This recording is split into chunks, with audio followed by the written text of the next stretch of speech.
Welcome to the full RV build of a solar system with a full compilation of every aspect of an RV solar system, from the inverter to the batteries to the solar panels on the roof, the Chargeverter smart controller, and even how to hook up the connections with the existing RV power systems. I'm glad you're here. I'll break down each chapter as we go through it, and I hope you enjoy it. Thanks for watching. All right, first up on the schedule is the EG4 6000 XP inverter with split phase output of 6,000 watts, 3,000 watts on each channel, and 8,000 watts of solar input for PV. Hi, have you ever wanted a tested solar solution that can power your RV, your van, your cabin, even a large or a small house? I'm telling you here, we've got this 6000 XP installed here on the RV, and this is a serious inverter, and it can do it all. And I'm telling you, when I say it can do it all, it can power coffee pots, it can power espresso machines, the hot water heater, the refrigerator, mini splits, 2 of them, ceiling fans, crock pots, and whatever else you have. This inverter can take care of it. So welcome to the channel. My name is Matt, also known as Mattman, and that was from a video game I played years ago, and there was already a Matt, so they named me Mattman because I kept storming in like Batman, and it stuck, and I liked it, so I kept it. I love solar independence. For me, it's not just about cost-effective solutions. Sometimes you just want the freedom from the grid. You just want to go out in the middle of the boondocks and boondock. And that was me. That's what I want to do. I want to go up to a casino and sit in the parking lot for a week and never have to worry about power. I believe that independence will become the focal point of the future for power and power generation, and I want to be one of those pioneers that leads into that age. Whether or not we get there, that's another story for another day, but that's what I want to do. Now, let's get on to talking a little bit about the 6000 XP. The 6000 XP is a 6,000 watt split phase 240 volt inverter with L1 and L2 running 120 volts out of both sides. So let me tell you what you're going to get in this video. I'm going to tell you about what is the 6000 XP, what can it do, and what is it. And then I'm going to cover why the 6000 XP. Why did I install the 6000 XP in this RV, and why would it be a good fit for your cabin, your house, or your van? Then I'm going to explain what was the pre-planning behind putting it here, and why is it here, and why did I get it there? And then we're going to go into mounting the unit. How is it physically attached, and what are all the different things that you need to know about mounting it? This is also going to go into detail wiring of behind the panels and up on the walls and show you exactly what was wired in, from the batteries to the PV to the AC connections and all of that. And then we're going to go into the some real world use, as I alluded to earlier, and we'll go into them in a little bit more involved. Let's start with what is the 6000 XP. Now, the 6000 XP, an all-in-one inverter, meaning that it has not only the 6,000 watt split phase 240 volt inverter in it, but it also has an integrated charger for 8,000 watts of power, 2 MPPs of 4,000 watts apiece. In addition to that, it runs off a 48 volt battery system, and it is a hybrid inverter, meaning that it can use the grid to feed itself, or it can use in grid and bypass, or it can use the grid to charge. Being an off-grid inverter, being a hybrid inverter, meaning the hybrid means that it can use the grid as a backup machine or whatnot for that purpose. It also has an idle consumption of under 50 watts. Different configurations, you can get it down to about 30 watts, but realistically, the way I run it, it's about 50 watts. It also includes all the breakers, PV disconnects, and shutoffs that you would need on a normal system. Short of the solar panels, the batteries, and other things that you would like to have, like cables and bus bars, and the 6000 XP is an excellent choice for running a sub panel in a house for critical loads. This allows you to split off some of those critical loads, run them here, but when the need comes along, you can switch back to grid, or you can power those in an emergency case. Now let's go a little into the pre-planning of the installation here. From this view, you can see the installation, and I allowed for plenty of room on both sides, placing it primarily on the right-hand side and leaving all of this room on this side for other components that are DC related to batteries and the actual operation of the solar system, leaving this side dedicated to the original DC powered devices that are 12 volt that are part of the RV originally, or have been added to downstep the 48 volt to 12 volt and solve the problem of carrying 12 volt batteries also.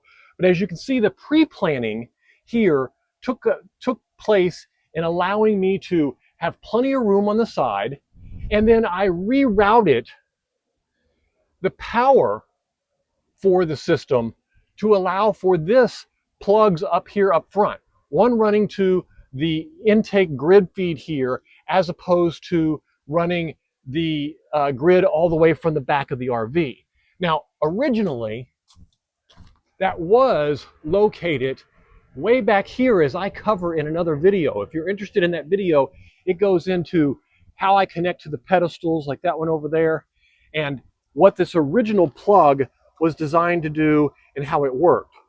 It was not ideal for me to run power all the way down the side of the RV into this area down here for the bay. So I basically installed two new plugs up here, one for the Chargeverter so that I could feed it in an off-grid situation where I didn't have full 240 volts, or I wanted to use it as emergency backup, and the other as just pure grid feed.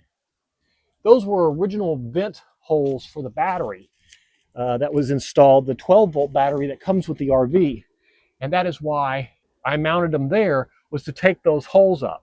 Now, it is purposely mounted up here behind this main support beam of this because there was enough room between them, which is what really enticed me to install it here as opposed to in one of the bays where I installed the batteries. And I will take you in there and show you the batteries here in a little bit so that you can see that also. So it mounted well here. I have seen these mounted on their side.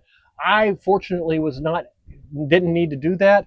And although it is not recommended in the manual, I have seen it done. I have seen the insides of this. It looks like the air is forced through plastic vents here to keep this from being an issue.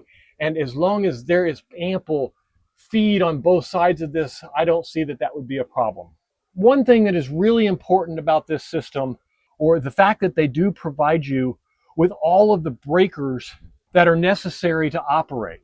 So you have a battery, a 200 amp battery breaker that leads in from your 48 volt system. You have a load which runs to the RV load, or in your house, this would be to your outlets, your stove, your oven, your cooktop, your coffee pots, whatever load you have.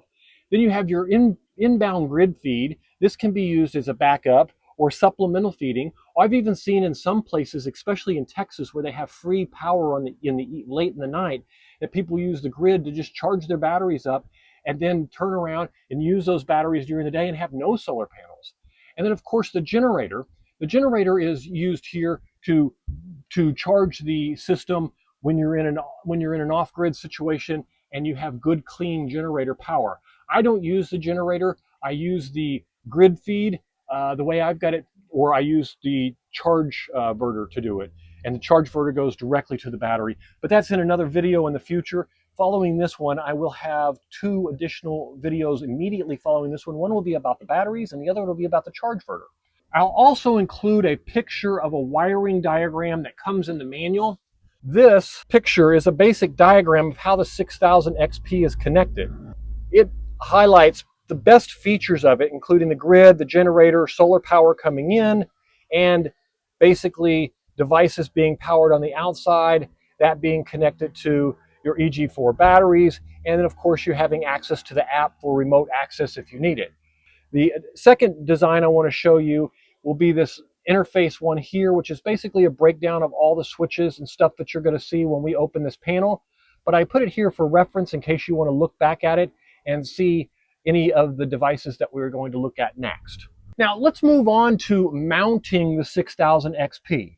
As you can see from this picture over here, the mounted, it has basically 6 bolts, and I am going to take this camera here and pull you up to the top and show you where those are connected. So you can see there is 1, 2, 3 screws across the top, and those screws are countersunk where you can set the screw and then lift the 6000 XP up on it. One of the advantages of the 6000 XP is it only weighs about 52, 53 pounds, somewhere in that neighborhood. Once you have that mounted up there, then you can switch to down here. Maybe I can get a view of this. Down across the bottom, there are 3 additional screws here, here, and here, and that allows you to attach it to the wall so it is firmly affixed with 6 good-sized screws to hold it in place so that nothing moves around. Additionally, you will notice that the ventilation is on the right side is the intake, the left side is the outtake. I have intentionally hooked up 2 fans over here, which just so happen to be running right now. These fans are then draft the air across the bay like this and into those 2 exit fans here and here.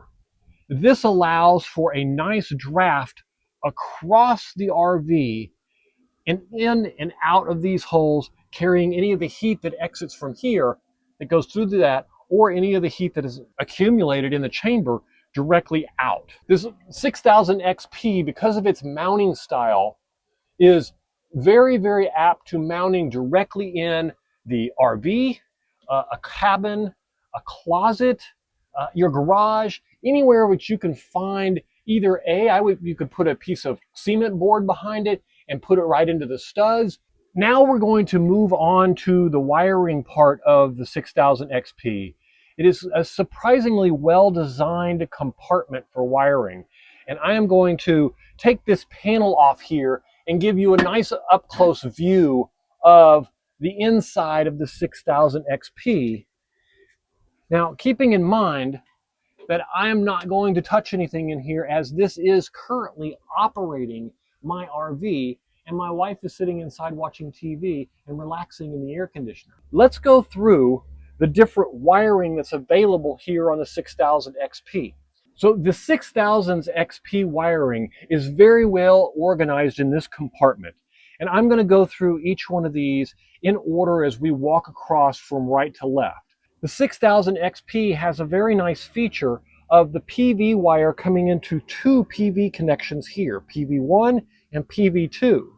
Now, in addition to that, they provide you with a PV shutoff switch, which is right there on the side. So it's very easy just to turn this switch off and shut all the PV down to the system. And then you can take things like a meter, and if you turn the meter on, set it to DC, we can easily check the input voltage. The PV, that one's running at 159 volts, and that one is running at 159 to 156, 160 volts. So this allows you to directly access the PV wire's intake here, but to shut it off so that it doesn't enter the actual RV or enter the all-in-one 6000 XP. So next on the thing is the grid feed. Now, the grid feed is the same as all the other feeds. They are 4-wire feeds. You have your L1, your L2, your ground, and your common. Additionally, the next one in this wiring set is going to be your grid feed. You have your L1, your L2, your ground, and your common. And then on your third connection here, you have your load connection, your L1, your L2, your ground, and your common down here across the bottom. Your ground and your common are bus bars, and if you'll notice, those are bars all the way across, and you just put the wires up in there and tighten them down, and they just commonly connect between them. Then you have the battery connections. The battery connections, these run over to the bus bar for the batteries and a couple of other devices between them. In addition to the fuse that we have here, I have a secondary fuse over there, and I have another bus bar to isolate the battery buses from the from the usage bus. And then on the bottom part, the negative part, I have 2 bus bars also, and I have a shunt between them so that we can easily measure all the power. But we'll go through that here in a few minutes. So the negative and the positive are tightened here. And all of these, the specs are listed in the manual for the torque specs that you want to do. If I remember correctly, the battery ones are somewhere around 100 inch-pounds, and these over here are somewhere around 12 inch-pounds, 12 to 15 inch-pounds. Okay, then we're going to look over here a little bit further to the left. The connections over here, this is a dry contact that I use to turn on a relay that controls, that is mounted in that box right there, that controls the power running to my Chargeverter, which is laying right there. And when that relay kicks on, which can be controlled within the software within the all-in-one to turn it off or on based on voltage, based on state of charge, or anything else. And then of course you have the communication port that plugs in here that connects you to your batteries. After the communication port, over on the very far left-hand side, this section here is where you plug in the dongle. And the dongle is basically the wireless, wired Bluetooth and wireless connection for your inverter. The nice thing about this, for those of you who are uncomfortable with your RV having connections to, or your inverter having connections to the world, you can simply unplug this and not at all have any connections to the outside world. Now let's talk a little bit about wiring size and why I chose the wire that I chose. The PV wire is 10 AUG, and it probably doesn't need to be quite that big. It's only about a 10-foot run up to the roof, but I decided to go ahead while I was running two sets of wires up there to just run it with some good sized wire so I didn't have to worry about it. Both of the grid input and the load input are 6 AUG wire, which are standard for 50 to 70 amps for AC power.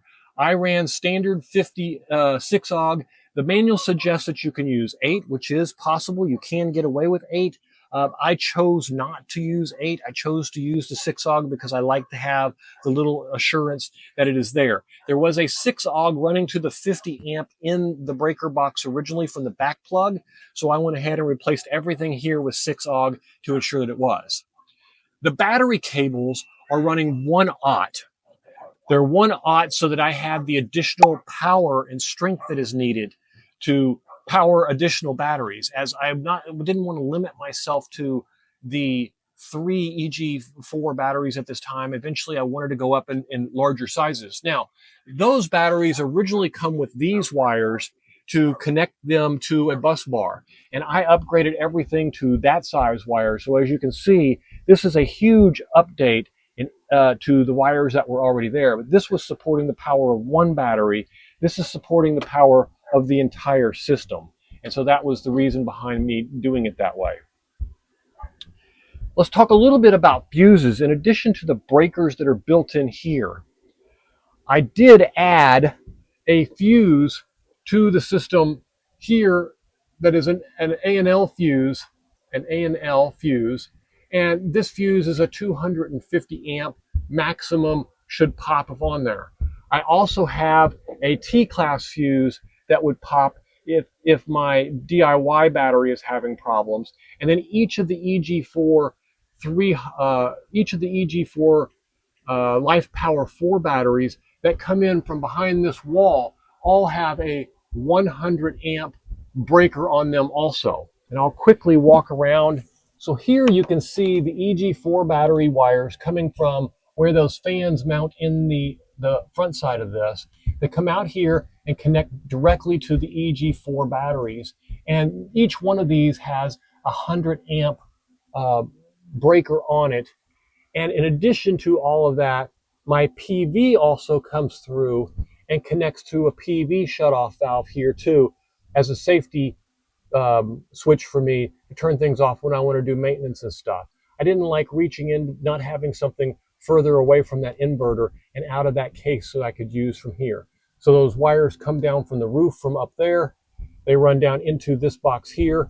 That one runs from the solar shed, and then it runs back there and into the to the connector. But you can see the LifePower4 batteries, which will be on the next video that comes out, and I'll go through those in great detail on how I mounted them, why they're connected where they were, and all those details. Let's talk about the power up sequence and how that works. The EG4 has a very specific power up sequence that you should follow when doing it.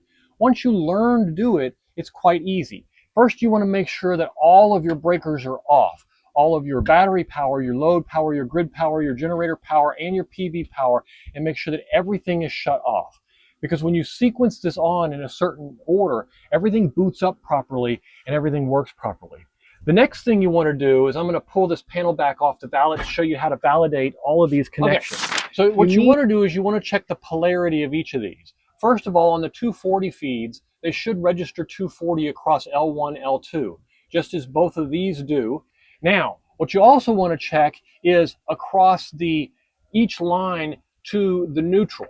So in this one, we should have 110 or 120, and we do.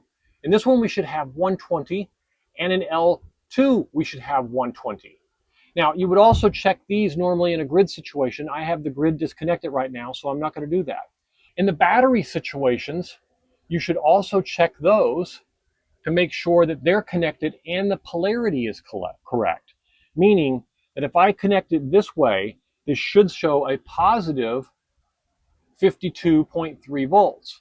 But if this is hooked up backwards, it should show a negative 52 volts. So you can confirm that also. Same thing's true with these PV connections over here. Positive, negative, shows 160 volts positive. But if they were connected backwards, they would show this way. And I can't tell you negative 159 volts. I can't tell you how many times somebody has told me they've hooked up one of these 6000 XPs, and that little note in the system that says polarity checking saves their butt and keeps this machine from frying out. If you hook these up backwards, the machine basically shuts down and refuses to operate for you. So make sure that you check the polarity on all the lines, on every circuit, and that you don't mix up the L1, L2.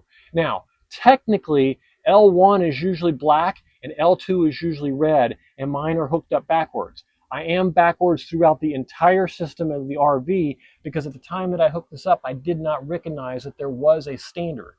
The standard is there to make things convenient. It's not an absolute necessity, but I would suggest that you do it that way. Now that you've checked all those breakers, the next step, after you've checked all of that power in these breakers, the next step would be to turn this breaker on and then go turn the batteries on one at a time in order from battery 0 to battery 1 to battery 2. If you are connected using EG4's protocol, the batteries are numbered 0, 1, 2, 3, 4, and so on. If you are connected to a pylon type connection like I standard normally use, my batteries are normally connected through Solar Assistant. And if you're connected to Solar Assistant, then your batteries need to be numbered 1, 2, and 3, as opposed to 0, 1, and 2. The difference is on that connection, the Solar Assistant acts as ID 0. And in this instance, the inverter doesn't take an ID. So once you've got the batteries powered on, you will notice on this screen that it will come on and you will be able to see, as I've zoomed in here, and I'm going to shut this light off so that you can see. So you will be able to see here that it's registering that this is 52.5 volts. And this will confirm that your batteries are on and that your system has started up. Now, there are 2 power on switches. After those batteries are on, you're going to need to come over here, and on this side over here, I don't know if you can see that. Let me just back up a little bit and show you. On this side over here, on the right-hand side, there is a switch to turn this inverter on, and this will start up. Once you're at this point, then you can go in and configure the battery types and their connection. Now, if you've ordered these through, some of the companies will ship these, and I believe Signature Solar is one of those companies, and I have links down below for these systems. They will ship these with this pre-configured. But let me just walk you through the configuration real quick so that you see it. If you push and hold this button, it'll beep a few times, and it'll go into setting 1, which is the date and time. And we want to scroll up to setting 2, which allows us to configure PV setting. The PV setting is either one string of 8,000 shared 8,000 watts or two strings of 4,000, two independent MPPTs with two strings. That's how I have it configured. Then we're going to move on to the battery. When you go into the battery setting, you have to configure either it's a lithium ion, it is a lead acid, or no battery. We are doing lithium ion. And then you have to check the battery type. There are a variety of different types available. The EG4 batteries, standard communication, if you're using the standard communication, those battery types are type 0. That should get you all up and running. Then you would hit enter and that would activate it. If your machine is on, it will shut down and restart your grid power or your feed power. So if you're operating and you're playing around with your batteries, know that your system is going to shut off and come back on. And to be honest with you, I have not done that with the grid turned on, and so I don't remember from when I originally hooked it up, now that I've had the system for so long, if it needed that or not when it was switched off, if it would go into bypass mode. My suspicion is it would go into bypass mode, but I don't know that for sure. So once you've turned on the breaker, the batteries, and then turn the switch on here, and then you've configured the batteries, you can then enable the PV switch, which is again on the side of the right hand side. And the way I think about this is you start here, you turn this one on, then you turn this one on, then you turn this one on, then you set the batteries here. Once you've set the batteries and you see that everything is connected, that you have power, and that you see the inflow, and you can see on this screen the inflow of power from the battery, or from the sun is going down. So you can see here I have power flowing in, and you can scroll through these to see how much power is coming in. And you can see there we only have 0.07 kilowatts. And on this one, we only have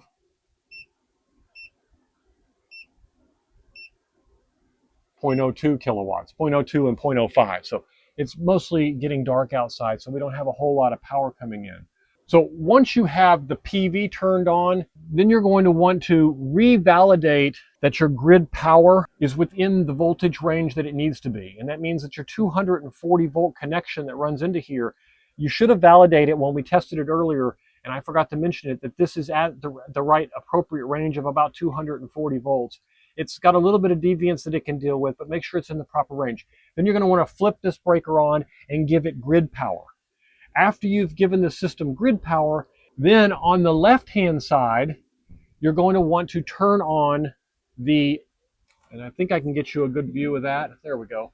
On the left-hand side, there is a switch here to turn on the actual EPS output, or the inverter, as I like to call it. Once the inverter is on, you will notice on the screen, it tells you the status of the inverter. You can see from this screen here that we have UPS enabled, or we have power enabled right here. And you can see that both of them are enabled, and it would tell you that you have output going to your inverters. 60 megahertz, 120 volts, 120 volts, 60 megahertz. So that's what you wanted to confirm, and you would want to confirm the grid power also. When you turned it on up here, it should say 120 volts. So each one of these items, you're going to want to confirm at each step of the way to make sure that they have the appropriate reading, the appropriate numbers on the screen as you configure this, so that when you do the last switch, which is going to be turn the load feed on, which is your last switch here in your breaker box, which is here, and you turn this load feed on, and this should provide power to either your outlets or your breaker box or whatever else that you have. In my case, it runs straight to the breaker box within the RV, and it powers the RV power, and I can turn off and on anything I want from there. If something goes wrong with my battery, it goes into bypass mode. The power comes through the grid and right out the feed, and I don't have to worry about the batteries being hooked up. I've also got the ability to configure the system to charge anytime the grid is hooked up, and then only use the power as ups. And a lot of people use this for boondocking. When they go out, the power runs in the boondocking mode, but if they're at an RV park or something, it just goes ahead and turns on and uses the grid the whole time and charges the batteries all up. That gives you an idea of how to boot the 6000 XP up from scratch. The 6000 XP has about 32 different configuration settings. The manual is quite extensive, and they give you a great printed manual, which I am very thankful for. You can see from the condition mine is in, I used it quite well. If I had one real complaint, it would be that the binding on the manual was a little bit inexpensive, and it could be a little bit better. And if that's the worst complaint I have, that's a pretty good home run. But if you go back into the back, you will see that there are a ton of different configuration zones, from turning the buzzer off to UPS output voltage frequency, maximum charge current, concurrent CV voltage, maximum discharge current, discharge control, discharge shut off. You can tell it to shut off at a certain percentage every night and then wait for PV power for the next morning, or to use the grid to charge. You can configure that type of stuff. You've got a bunch of different AC charging configurations based. Then you have parallel settings and errors and alarms and PV off-grid enable and disable, all kinds of different settings there. There's also some fan speeds. If I have heard of one complaint, it would be that the fans in this system are a little bit noisy. I personally haven't experienced the fact that they're a little bit noisy, but mine is in a bay underneath a closet, and it really doesn't give me any trouble, and I really don't hear it at all inside. So I don't know if I've just got lucky, but if there was a complaint that was to be had, that would be it. But the printed manual is a very nice touch. It is very useful to keep up with it and to have it around whenever you need it. They do offer these. You can do a simple Google search for 6000 XP user manual. It'll pop up. They have updated versions of it all the time, and anytime there's a change to it. So mine is probably outdated, but they are kept version number right there on the cover. I've got version 1.2.0, and I'm not sure what the current version is. If I locate it what the making of this video, I'll put it on the screen for you. Let's talk a little bit about the real world use of this. This inverter is known to power entire homes and to set up entire off-grid situations with 1 unit, 2 units, 5 units, and 6 units. You can easily multiply that 6,000 or that 6 kilowatts to 6 units and be 36 kilowatts. It does support up to 16, which should be 96 kilowatts of power. Should be pretty much enough power for easy growth and expanded growth of the system. And let me go into a little bit of why this worked well for me. In my RV, I had a 50 amp split phase 240 plug that needed to be used, and this provided exactly that. 240 volts split phase. It wasn't quite the 50 amps. It does run at 6,000 watts, which is about 25 amps with a burst up to 35 amps or somewhere in that nature. It's an 8,000 watt burst. It's not quite the 50 amps, but I found that most RVs don't run at that. Additionally, I took out all the air conditioners and replaced them with mini splits, and that eliminated about 1,800 watts off of both sides of that phase, and put them down at maximum they run that I've seen them run it is 1,000 watts, and that is running in full steam, 100-degree weather in Florida with the sun shining bright on every wall and right in all the windows. So it is an excellent option for cabins, small off-grid projects, all the way up to large grid off-grid projects for bypass, for sub-panels and of that nature, garages and sheds and things like that. It's a fantastic option for them. A few of the pros and cons that I feel. Some of the pros are it is 240 volt split phase. That in some inverters nowadays are not split phase. They're just 120 volts, or they're 240 volt not split phase. that's something you have to watch out for. So if you need split phase, this is a great option for that. Additionally, it is scales up to 16 units, as we talked about, is 96 kilowatts of power, which is a tremendous amount of power. Relatively light at 52.9, 53 pounds, somewhere in there. I was able to mount it myself, get it up in here and get the bolts on, measure it. It comes with a nice paper template where you can put the first 2 screws in and get it up there and get that screwed in. So that was nice that it was fairly light. It is UL 741 certified. If you need that, and one of the biggest pros that I can look at that's not a statistic is I have had this installed here for a year and it is solid as a rock. It has never done anything that it shouldn't have done. The only time it is shut off, as a matter of fact, preparing for this video, I hooked back up the batteries to the communication and I disconnected and connected the grid a few times. And my wife said, "What's going on with the solar system? It's the first time in a year I've had any problems with it." And that was because it was me toying with the battery, trying to make sure I understood the different settings in the configuration. So that's kind of funny. That the most problem that we've had is me learning about a system that I've had installed now for over a year, because I simply just don't have to mess with it anymore. Some of the cons that I've heard, really I've only have 2 of them. One is not from me. Some people complain about it being a little bit noisy. These fans, when you have a lot of solar power coming through them, or you have a lot of grid power charging the batteries, they can get quite noisy. I don't have that problem. For me, it's as good as being outside, and I don't hear that up in the bedroom. It does have some cushion up in here and some insulation up in the closet that's in the bedroom, but it's in the bedroom and I don't hear it there when I'm sleeping. So no problem for me, but I have heard some things. It does say that it operates under 58 decibels. 58 decibels for just an idle unit is still probably a little bit loud. If I was looking at a generator that can run, 65 decibels, I would say it would be a quiet generator. But as far as an inverter, it's a little noisy. I do know that some of the air conditioners, the mini splits that I have, run at 32 decibels. So those I do consider very, very quiet. So it is a little bit loud in that nature, and that could be a problem in some locations. So be aware of that. The other one that personally I would prefer is IP20, which means indoor use only. Means non-water indoor use only. It does have a humidity rating from 5 to 95%, which is nice, but it does worry me sometimes, being that I'm 50 yards from the seawater and the river and that type of stuff. And with that kind of rating, I do see the humidity climb early in the morning.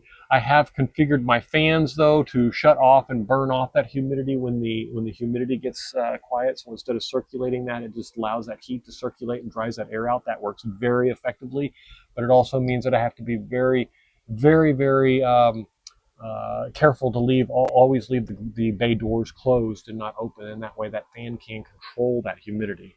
So other than that, that is the 6000 XP. That is my solution to a completely off-grid boondocking system in an RV, in a cabin, in a small house to a large house, whether you want to scale up from 6,000 watts up to 96 kilowatts. The 6000 XP is a serious contender. Signature Solar's prices just took an enormous drop in prices.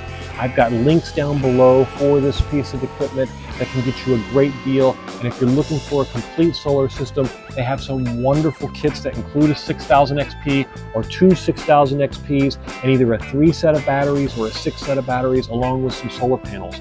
They're all wonderful deals. I encourage you to check them out. And when you do go to shop, I would appreciate if you would use the links off of my website. It does help me out. I do get a small commission from that, but that allows me to continue making videos. If you found this of some value, please like the video. And if you like this type of content or want to see the rest of this series, I would encourage you to subscribe. If I haven't earned that subscription yet, then wait and watch another video and maybe I can help you. Maybe I can earn your subscription then. I'm okay with that.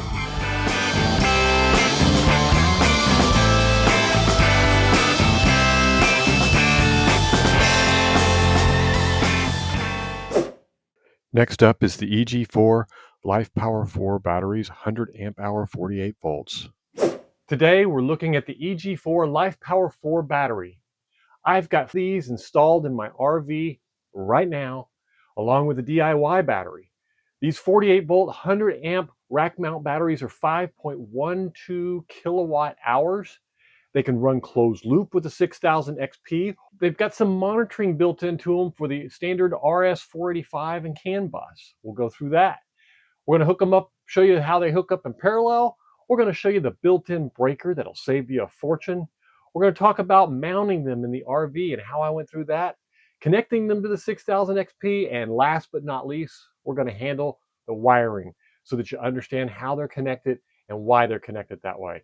Hang on, here we go. It's going to be a great ride.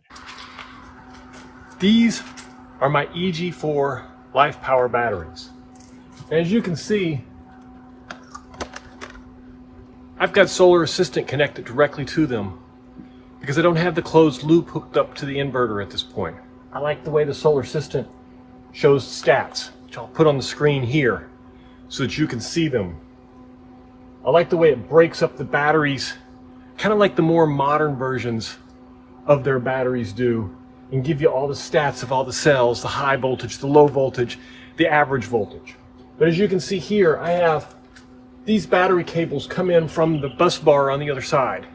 They come through this piece of plywood, which is basically mounted on the other side is the EG4 6000 XP, and it runs from that bus bar into here. They connect to the positive terminals here, and these batteries also have breakers in them, which is really nice because then you don't have to go out and buy breaker switches and fuses and all that kind of stuff. They're 100 amp hours a piece. 100 amps a piece. Talking batteries, I talk 100 amp hours. 100 amps a piece. Negative wires down here. These are 1-aught marine grade 105 degrees Celsius wires. They're a little oversized, but I like doing it that way on all my battery cables. That way I'm sure that even if the system goes down to one battery, it can handle the amperage. Now these are 275 amp cables. One of these wouldn't be able to handle it. Two of these wouldn't be able to handle it, but I at least feel safe that I know I have the right size cables here. You can see here I do have them daisy chained together, and they do communicate through the standard cable that came to connect to the EG4 software to Raspberry Pi Solar Assistant. Now, this wire could run all the way up into the RV, into to where I keep my other equipment, and it will at some point. But I wanted to configure it here and make sure everything was working, and it does work, so that's good. But you could also connect these batteries, and you'll see the communication cable here to go closed loop with the EG4 6000 XP, which is their inverter for, and if you haven't seen that video, I'll link it here also. But it gives L1, L2, 3000 watts each side, 6000 watts total. The PV runs in through here. But I have mounted them here, as you can see, and I'm going to cut this and kind of go around and show you this mounting bracket right here, which is how I've got them mounted in here. All right, so this is around the back. And in the back you can see that bracket is bolted directly to the 2x4 there, and then is welded here. You can see my welding was not very good at that point, but it's basically just a metal box that's attached to the wood on this side.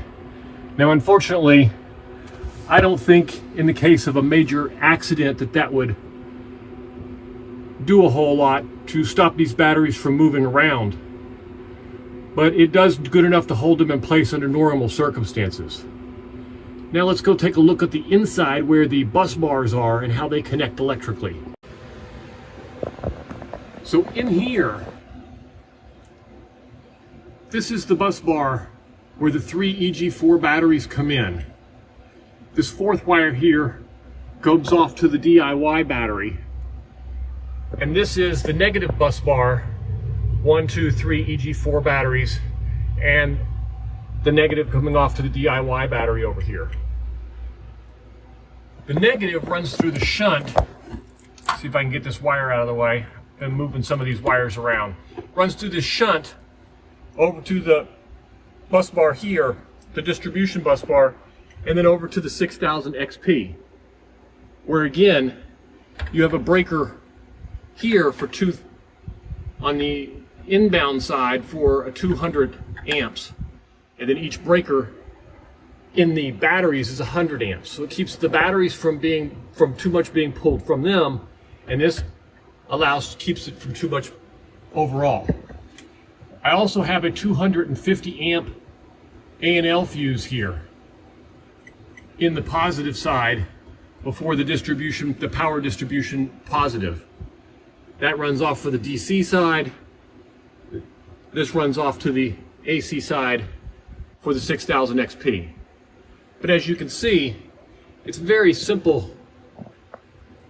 Positive comes in here to the positive distribution, down a little bit. Negative comes in over here, goes to the shunt, to the negative distribution. And that allows me to connect things like the extra charger that's used for the solar shed, or when I'm traveling is used for the portable panels, or a DC distribution to run on the other side of the unit, the Orion TR4812s, which convert the 48 volt down to 12 volt and eliminate the need for a 12 volt battery. It also allows me to run things like these DC fans, and all of the regular RV DC stuff is just ran straight in here. As you can see, I just took the output of these that used to connect to the 12 volt battery and ran it in there. So those EG4 batteries, even when the power is out, those EG4 batteries run everything DC side. Closed loop and monitoring through the RS485 or CAN bus are two closely linked items, and I'm going to cover them kind of together here. So closed loop is when you take the batteries, as I demonstrated earlier, and you connect them together with a cable, and you plug that directly into the inverter, and that allows the inverter to understand the state of charge of each of the batteries and to monitor them and provide what those batteries need as far as a charging profile, or as far as the current, or as far as kicking on generators, or reacting to their state of charge independently of other configurations and other ways of doing things. Now, I use a monitoring system. I control my charging and all of that through the voltage, and it's called open loop. And I don't use the state of charge from the batteries. I've found that the batteries are widely vary in that. And then when I added a DIY battery, it kind of made it to where everything was based on what was going on with those three batteries as opposed to my DIY battery also. So I changed this to use state of charge. It also eliminated some problems that I was having with the 6000 XP's minimum percentages of you can't run the battery past 10% without it kicking on the grid, or putting it into end of day mode. And I didn't want that either. I wanted to control what those voltages were and use my full battery capacity. Now, that said, I do monitor these things, and I do trigger things based on them, very similar to what happens with the 6000 XP. Let me show you from the computer screen. This is what I am using, which is Solar Assistant. Solar Assistant plugs directly into the batteries, and I should be able to show you a picture of that, or have already showed you a picture of that, where instead of those daisy chained batteries going to the inverter, those daisy chained batteries go to the Solar Assistant. I use the same cable that is provided when you buy the EG4 batteries to connect your computer. I use it to connect the Solar Assistant, and it works just fine. Now, I do want to show you a little bit about the configuration and how it works. The numbering of the batteries is a bit different. So in the case of that you are working with if you're working with Solar Assistant, you want to start the numbering of those batteries at 1 and go 1, 2, 3, 4. If you are working with the inverter, you want those batteries to start at 0. So it'll be 0, 1, 2, and 3. And therefore, that's how it identifies. And this is something I learned as I was going through and configuring this. So let me show you on this configuration screen how you can change the setup. So normally, and I'm just going to disable this here so that you can see me working with a live system. So this would normally just be set to use the inverter's values. And if you use the inverter's values, then it's going to pull those values from it. And if you're in closed loop situation, then that's what you would want to do. And it will pull, when it pulls the values off of the, in my case, the 6000 XP or the Lux Power inverter, whichever inverter you happen to have connected, it would also pull the battery contents and put them there. But in my case, I decided not to do that. So I went down here and I picked the USB NARDA RS485 connection to those same EG4 batteries. And they plugged into that USB port using that same adapter that came with your batteries. They allow it to read that directly. So if you'll see here, if I hit connect, you'll see it cycle through, going through and looking for the batteries, finding out what baud rate, where they actually are located, no response. And then all of a sudden it says, oh, discovered battery 1, 2, and 3, and whammo, it's connected. Once it's connected, now the battery status out here in Solar Assistant is using those batteries, those 3 batteries that it located, and you can see the status of each one as reported through the RS485 connection, or the same connection that would be sent to the 6000 XP if, or your inverter, if they had been connected with closed loop. Now, I don't like the way that the 6000 XP summarizes my LifePower4 batteries, the V1 batteries, to just this content right here at the top. So I do appreciate the fact that this has all of the content about the batteries, the cell voltage, the high cell, the low cell, and as you can see, they are all relatively well balanced, and they do remain that way. Now they do have an alarm today. It's alarm 94 is basically because they're below the state of charge of 20%. Last night was the last few days have been very rough with weather around here, and so I've been recording a lot because the sun hasn't been out. At the same time, there's been a lot of power shortages because of that same problem.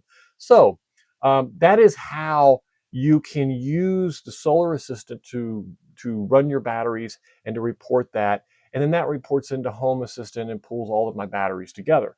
But the important thing here is to understand those batteries do run in closed loop.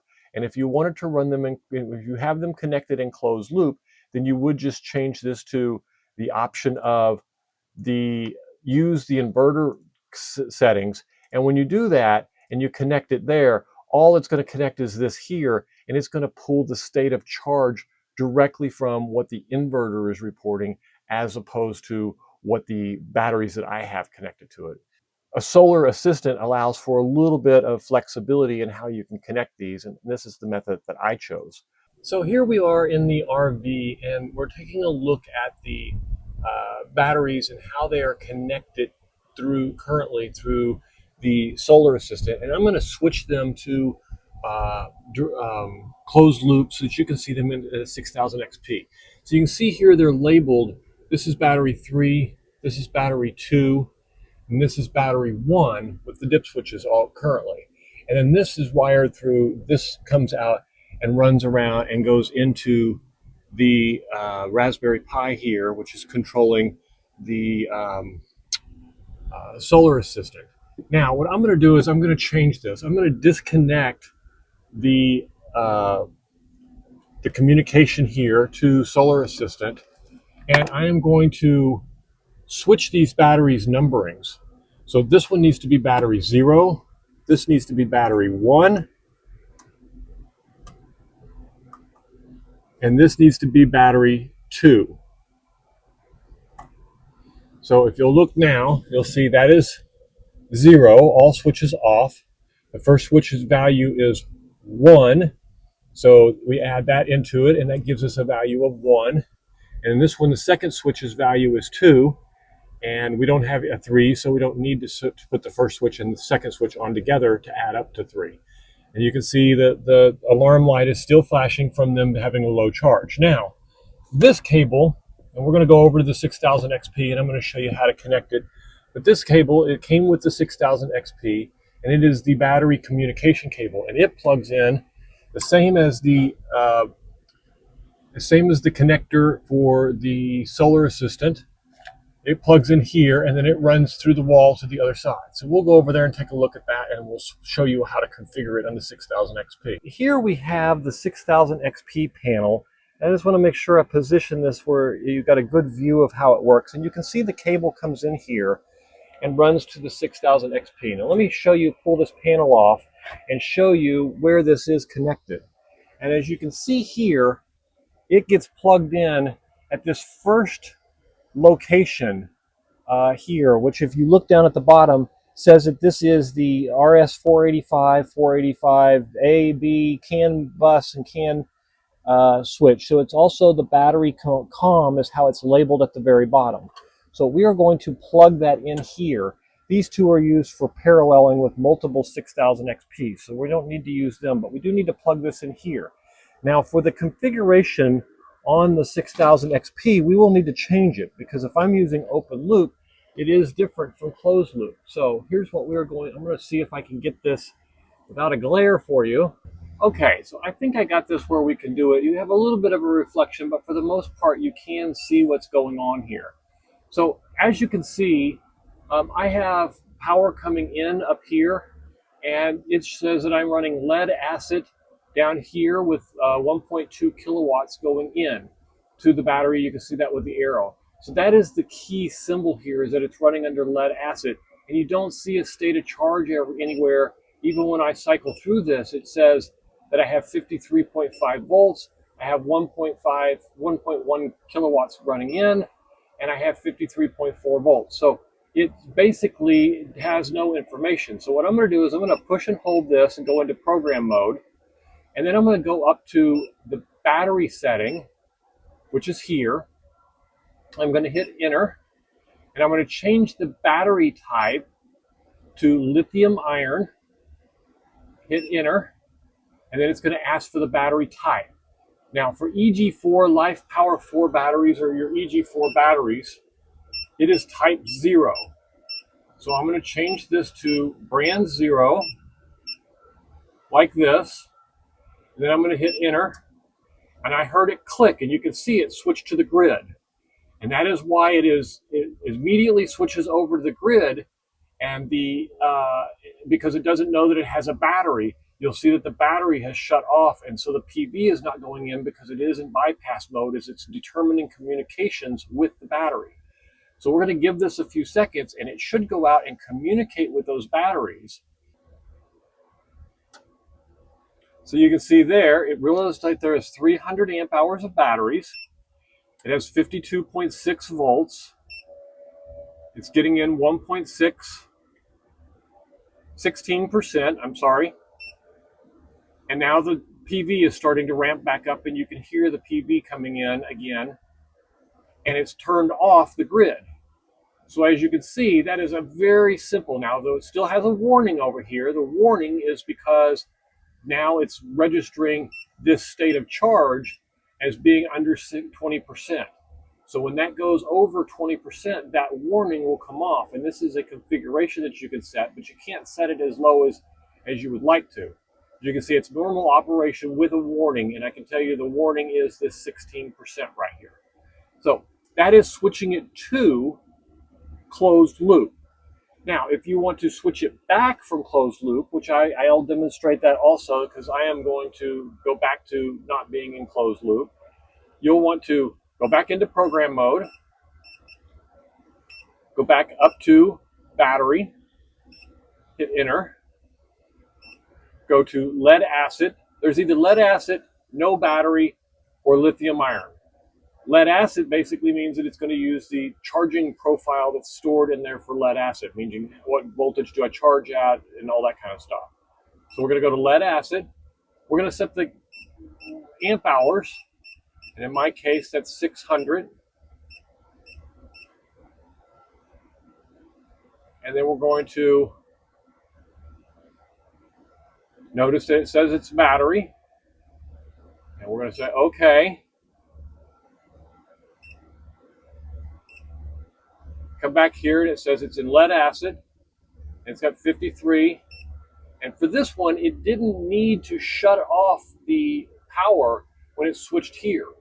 If your batteries are in closed loop and it doesn't register a battery, regardless of what voltage is there, it doesn't know what to do. It doesn't know if it can charge it. It doesn't know if it can discharge it. It has no communications with the battery. So better safe than sorry, it switches to grid power and shuts the power used from that battery down in order to be safe. So that is why we saw it shut down when we went into mode, into closed loop, but we didn't see it when we came out of closed loop. So now that we're out of closed loop mode, everything will go back to normal operation, and I can go back to the other solar assistant and reconnect it, but I have to change the switches. Okay, so here we are back at the batteries again, and it's easy to come off of closed loop. I'm just going to disconnect the COM port, which is no longer being used, and I'm going to change the battery numbers to 1, 2, and 3. And the way this works is the first one is worth 1 point, the second one is worth 2 points, the third one is worth 4 points and 8 points, and you just add them up. So we have 1 and 2 turned on, which adds up to 3. We have only 2 turned on, which adds up to 2. And we have only 1 turned on, which adds up to 1. If I needed to register battery, let's say 7, I would have to turn on 4, 2, and 1, and those would add up to 7. 8 would only be this fourth switch because it's 8 all by itself. 9 would be the fourth and the first switch because 1 and 8 adds up to 9. So that's how these dip switches work. Now that we have all of that done, we're going to plug it back in to the solar assistant, and then I'll take you back inside and show you how it reconnected. Okay, so you can see here, Solar Assistant is still up and running on the screen. And I'm going to scroll down here to where we had it connected. And you can see it's registering that it is connected. This is pretty reliable now. They did a couple of upgrades in the last year that really tidied up this really nice and well. If it says it's connected, it most likely is connected, meaning that it reestablished connection from being down. Now, the easiest way to check is because we do have statistics coming in from the batteries, is we can just go click on the batteries themselves. And we can see if the wattage, I can see the wattage changing and the amperage changing. Or you could look at each individual battery also and see 322, 6.10 amps, 6.20 amps, 327, 327, and 6.2 here. We'll give it a second. It should probably change a little bit. It's got voltage coming in. There it goes, 322. And come down here to the third battery. It's at 322 at 6.1 amps. And give it a second. There it goes, 312 at 5.9 amps. So it is communicating with all 4 batteries. And as you can see, well, it's pretty obvious that the EG4 LifePower4 batteries have a lot of advantages. They're very conveniently packaged up and given to you in 100 amp hour blocks.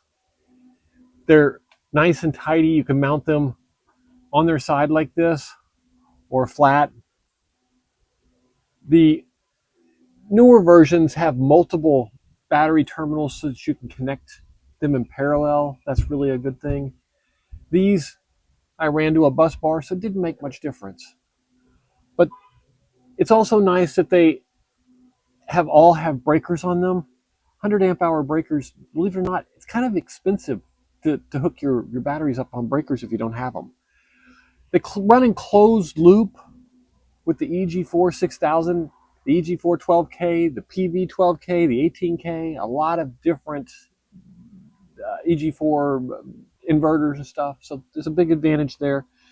They run with the solar assistant with the RS485, which probably means that most inverters that support the pylon protocol will also work. So I could see that as being a huge benefit.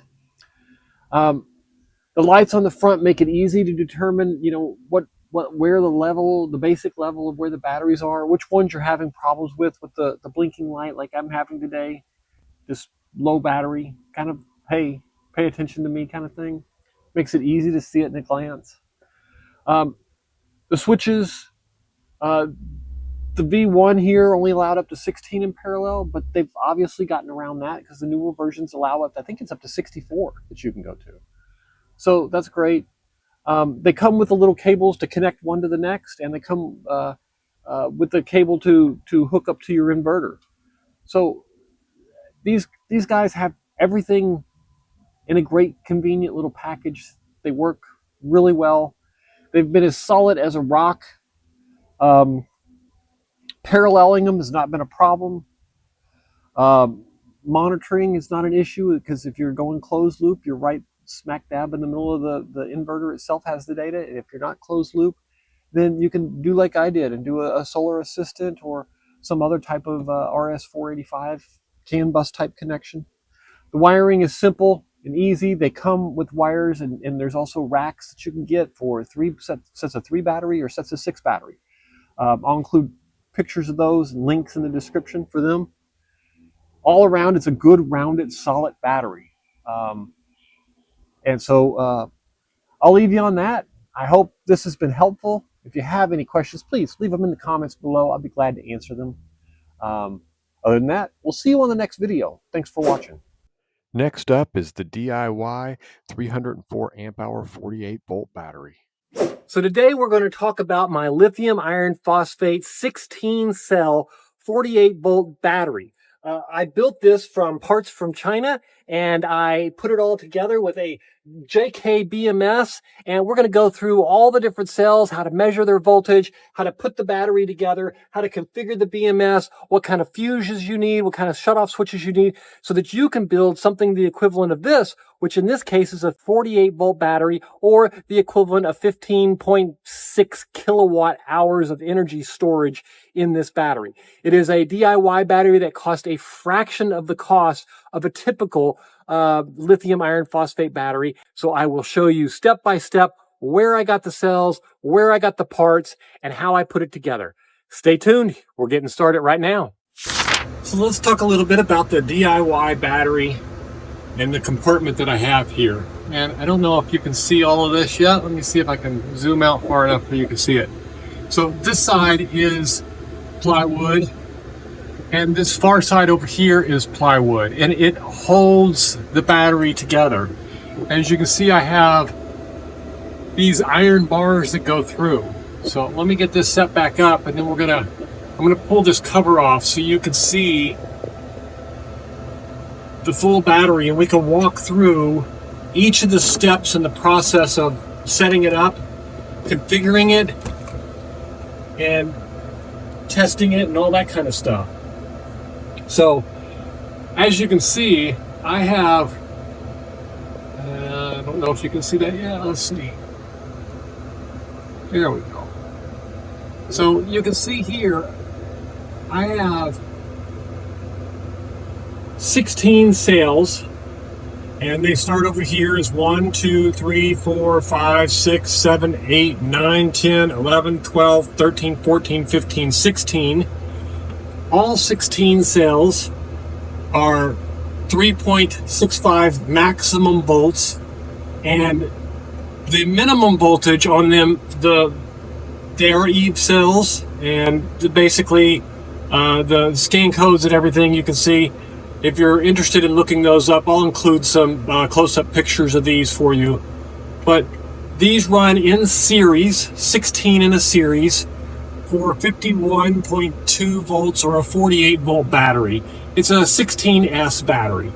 I got these, I ordered them off of, from China in November, December. And when they came in, I assembled this battery. I connected them to the I connected them to the JK BMS, and they go through a T-fuse, a shut-off valve, a shut-off switch on the positive side, and they go through a bus bar on the negative side, straight over to the battery, to the other battery bus bar. Now, we can walk through, I'm going to walk through a couple of different things that I did as I was setting this up. One of the first things I did was I tried to balance all of the cells.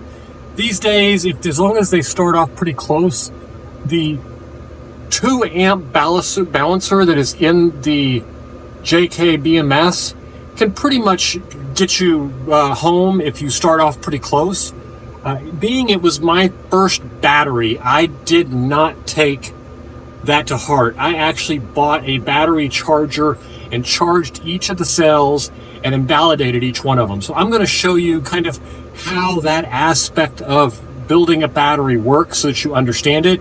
As you can see, it's got bus bars connecting the positive and negative here and then here. I've also put some tape over top of these. This prevents me from accidentally getting something on them that causes a short. There is a lot of voltage in these batteries, and they can put out a lot of amperage, and even a simple wrench can short out on these and cause you really big time problems. As you can see, all the lead wires run down and over into the BMS, and all of them are wound up here nice and clean. The positives come off of the positive side, the negative comes off of the negative side here, and basically so the positive runs straight up into the battery bank, and the negative is the one that goes through the BMS and controls the input and all of that kind of stuff to it. Each one of these I can show you with a meter how we test them and how we go through them. But no, the basic design is the cells on the negative side connect to the BMS. The BMS goes to a bus. The positive runs through a T-fuse, a shutoff switch, and then goes over to the bus over there. And I can even show you the bus bars over here so that you understand the negative coming out of the BMS. I ran it up into a bus bar because it had these 2 7-aught wires on there, and I didn't want to try to stretch them over here. So I ran them into this little bus bar here, and then from there I ran the regular 1-aught wire that I use for batteries over to the standard bus bar, and these run to the 3 EG4 batteries behind the scene. The positive bus bar, it runs out of the battery BMS into this T-fuse. After it goes to the T-fuse, it goes to a shutoff switch. This is a 60 volt rated shutoff switch from, be very careful, there's a lot of 48 volt ones out there, and they don't actually support LifePower4 batteries because their voltage is standard over 48 volts. So be very careful. This is a Victron shutoff switch, which allows it to support up to 60 volts. And then from there, it runs over to the bus bar here, and this runs back to the EG3 batteries or EG4 batteries on the back also. So that's basically the DIY battery itself. And what I will do is I will grab us a meter, and we can go through testing a few of the cells, and I can kind of show you how to look at the cells and how to compare everything and check it out. So I'm going to try to change the angle a little bit here and give you a little bit better view of what's going on. So this is just a basic voltmeter that I got. It's a Klein Tools.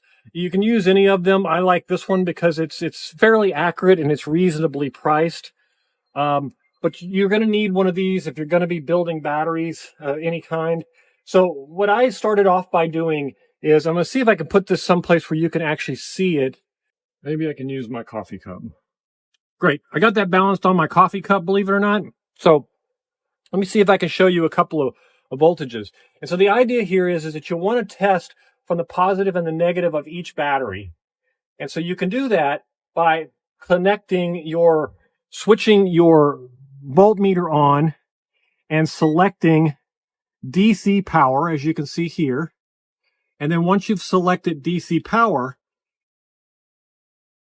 you can touch this to the positive and the negative terminals. So all of these wires here are connected to negative terminals. So this should tell you that if you want a negative terminal, you come to this side, and a positive terminal, you come to this side over here. And I'm just going to peel back some of this tape a little bit so we can get to this battery and see this registers 3.319 volts. Now, a very well-balanced battery will have that same type of reading across multiple batteries. So I'm going to go to the next one here, and 3.319. And this bank, I have been very, very lucky since I got it. All of the batteries stay within a few milliamps of each other. And I will include an overlay here on the screen from my phone, which I'm actually using to record right now, of those all the different cells and everything. But you should be able to go to practically any cell in this series here and connect this and see the 3.17 there. And if I come over here again, I have 3.18. So within 1/100th of a milliamp of each other, or a millivolt of each other, which is very well balanced. So I went through each one of these, charged them all the way up to 3.65 volts, and then made sure that that when it got to that voltage, that it completely saturated the battery and that everything was there. And then when I connected them all up, you should be able to take the positive and the negative from the main terminals and see the whole voltage of the entire pack, 53.1 volts. Now, this also applies to anywhere within the pack. So we should be able to take the negative from this side, the positive from this side, and the negative from this side, and see half of the voltage pack, which is 26.55. Now, if we were configuring a 24-volt battery, there would be 8 cells in it. And if we were configuring a 12-volt battery, we would go here to 4 cells, and those 4 cells would be these 4 here, and you would be at 13.21. So as you can see, this is the same as taking 12-volt batteries and laying them in series, or two 24-volt batteries and laying them in series and creating a 48-volt battery. Now, when I installed these cells, I installed, as you saw from the original section of this video, I'm going to go a little bit more into detail now that we've done some voltage testing here. I'll move this out of the way, and I'm going to show you basically how I built the cabinet so that you understand what's needed to make this work. So I built 3 different sections of the cabinet here. And as you can see, I have 2 bars that are screw nuts that can allow me to tighten this. Now, it isn't real compression. What it is just lightly holding them with a light amount of pressure, holding them all in place and keeping them from expanding or shrinking or moving or whatnot. Now, some people talk about compression and stuff. I am not a firm believer in compression. I believe that it just needs to be tight enough to hold them without overdoing it. You don't want to squeeze them, and you don't want to pop the batteries, but you also don't want them to freely be able to expand out of their normal cell capacity. So there is 2 on this end to hold the sides of this battery in place, 1 here and 1 here, and you can see 2 in the middle and then 2 on this end. And what that allows you to do is to have 2 running down the center of the battery pack, and 2 on the back side and 2 on the front side of this battery pack, and make sure that you have all of the batteries firmly held in place. And that is exactly what I have done here, is make sure that everything is held firmly in place. Now, the back side of this cabinet is another piece of plywood here, and I painted these black so that the coloring would fade away, which has worked really well. It looks really nice in here, but it makes it very difficult to demonstrate. And then I attached this board to the side here for all the electrical stuff. When I originally built this, there wasn't really enough room, keeping in mind this is in an RV. And if I back up from what you're looking at here to show you where this is located, you can see here there isn't a whole lot of room in there for me to move around. So I had to basically make do with what I had. So I attached an additional support board here to hold all these battery components, knowing that these were really fixed in place. Now, that said, these batteries get ran in series, and then they get connected to the JK-BMS on the negative side, and then the positive side runs through a fuse, a off-on switch, and to the bus bars. And they both end up at a bus bar just like a regular battery would end up. Because theoretically, a battery is basically a series of cells ran together to create a battery bank, which is basically what they are. So in this case, you use 16 cells to create a 48-volt battery. You use 8 cells to create a 24-volt battery, and you use 4 cells to create a 12-volt battery, and you use 1 cell for all those little devices that you see, the little button batteries and all those type of things. Even the little stuff that you've got in your little remote controls and things like this has a little 3.6 volt lithium battery in it. So they're very, very common to have cells, but when you start combining them, you end up with different capacity. These are 304 amp hour battery cells. So when you combine them in series, the amp hour stays the same, but the voltage increases. So if you take 304 amp hours, it comes out to roughly about 15.6, 15.7, somewhere around 15 to 16 kilowatt hours at the 51.2 volts. Now, we use 51.2 volts because that is the standard voltage of the battery in its Goldilocks zone, not at the arms and the legs at the beginning and the end. And I'll show you a chart where the first 10% of a battery is where the voltage really spikes up, and the last 10% is where it really dips off. So you've got this this chart in the middle where the lithium iron, one of the very big benefits of a lithium iron phosphate battery is that it has this long range of very consistent voltage in the middle. And with the lithium iron phosphate as opposed to lithium iron, whereas if you have a cell phone, you have a lithium iron battery, the lithium iron phosphate, when they add that phosphate, it's a stabilizer. It increases the longevity of the battery, but it decreases the absorption rate, and it makes it not be able to be as charged, but it also lasts longer. So it has some perfect advantages to solar, where we're not charging at extreme rates like you would want to with a phone. But you're also charging much larger battery banks, and they're also a lot safer in the sense of they don't catch on fire, and usually they don't have runaway burnouts and things like that, where you would have a lithium battery would have. Okay. I want to go a little bit more in detail about the JK-BMS. This one is a particular catalog about a particular version, but the version on this particular page is really not what's important here.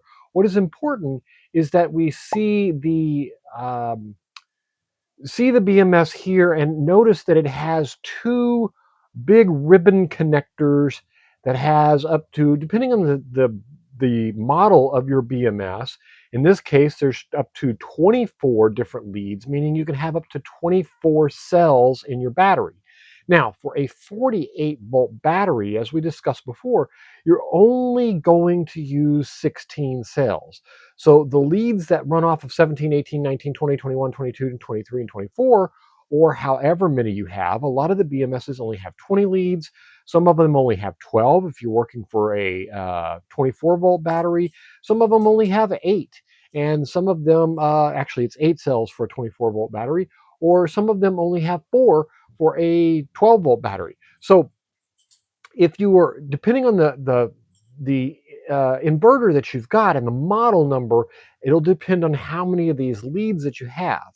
But I wanted to point out that these leads are the ones that were connected in that wiring that we were looking at on the battery. And I don't want to take it apart to show it to you, but I do want to show you this diagram that basically outlines how the leads work, and I'll kind of show you what I'm talking about and how this works. So it's very important that you understand that these leads come away from this battery, and in this particular model, there's 4 extra plugs with these leads. And the one that I just showed you, there was only 2. So every BMS is different, and you need to be very careful to make sure that the first cell has the first wire, and the second cell has the second wire, and so on and so forth.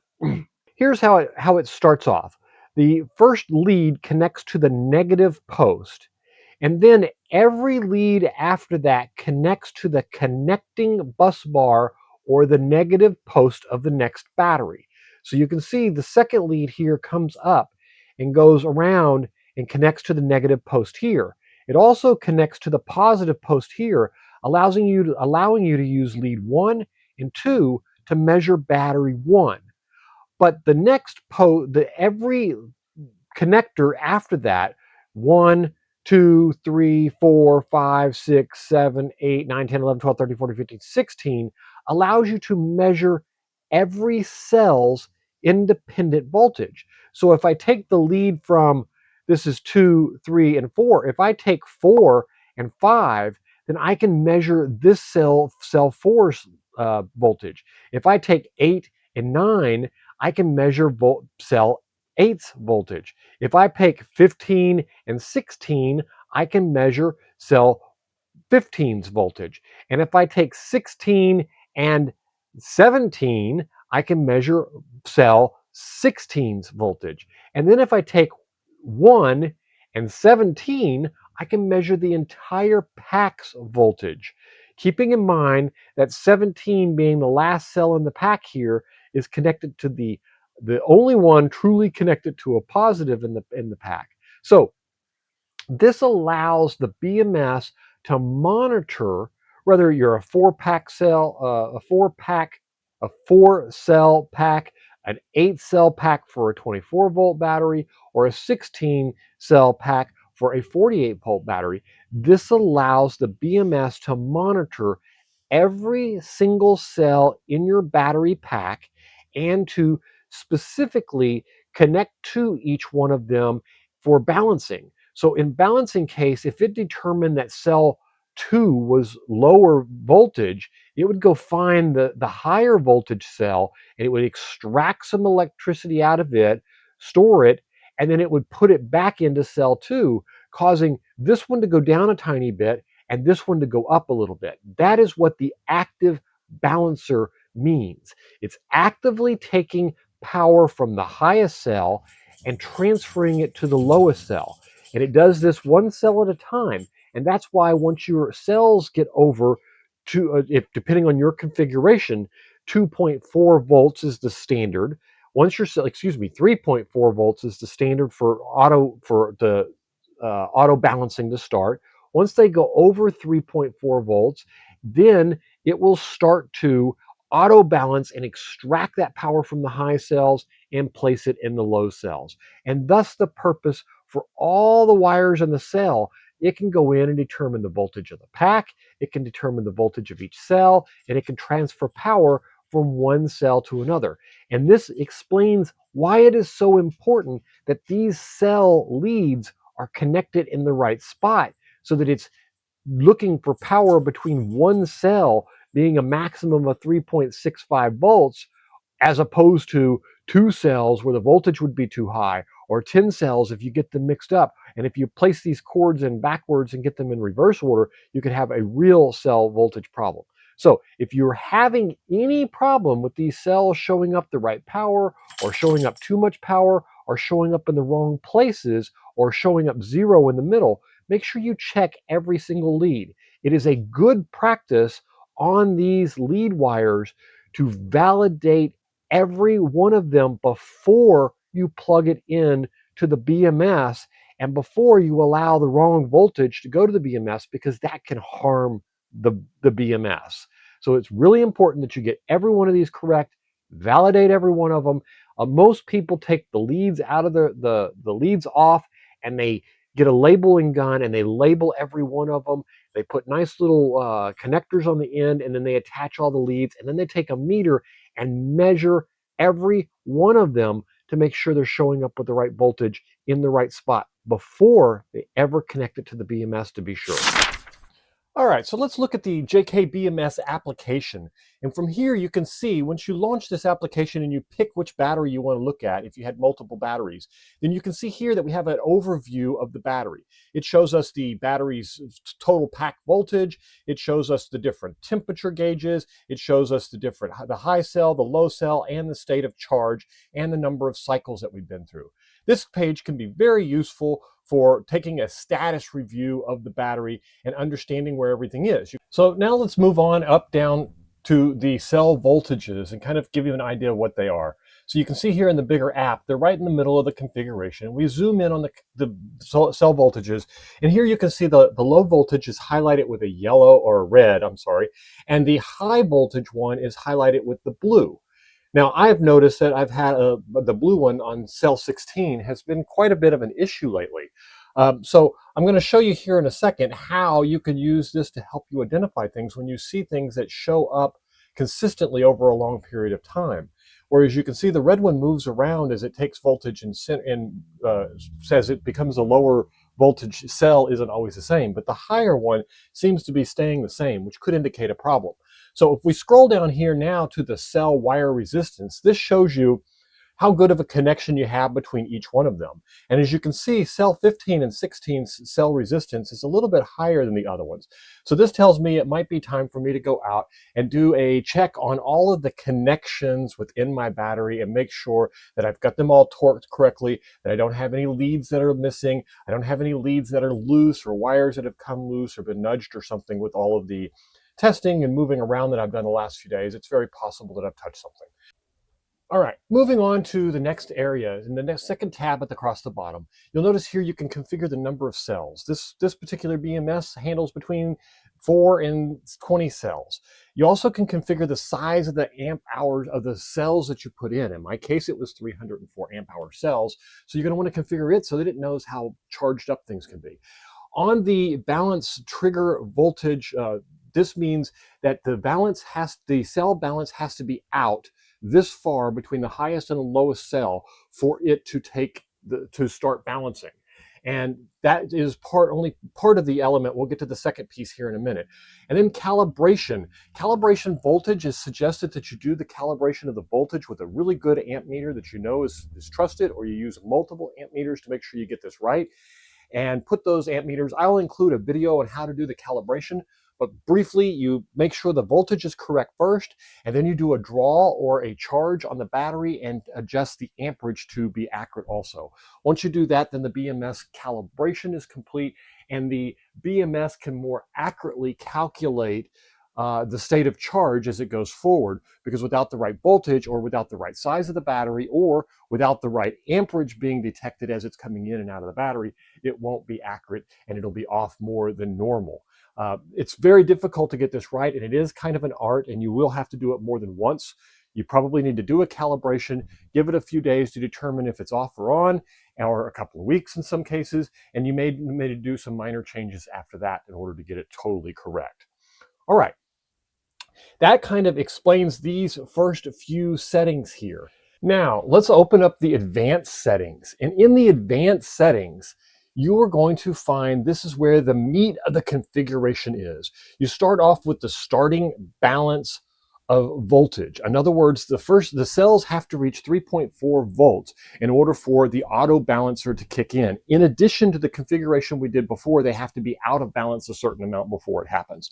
Then you have the max balance current, and that means that you're going to allow it to transfer at most 2 amps from one cell to another at a time. If you have smaller cells other than 304 amp hours, if you've got like 10 amp hour or 5 amp hour cells, you're not going to want to transfer that at 2 amps. You're going to want to lower that considerably to make it appropriate for the battery sizes you have.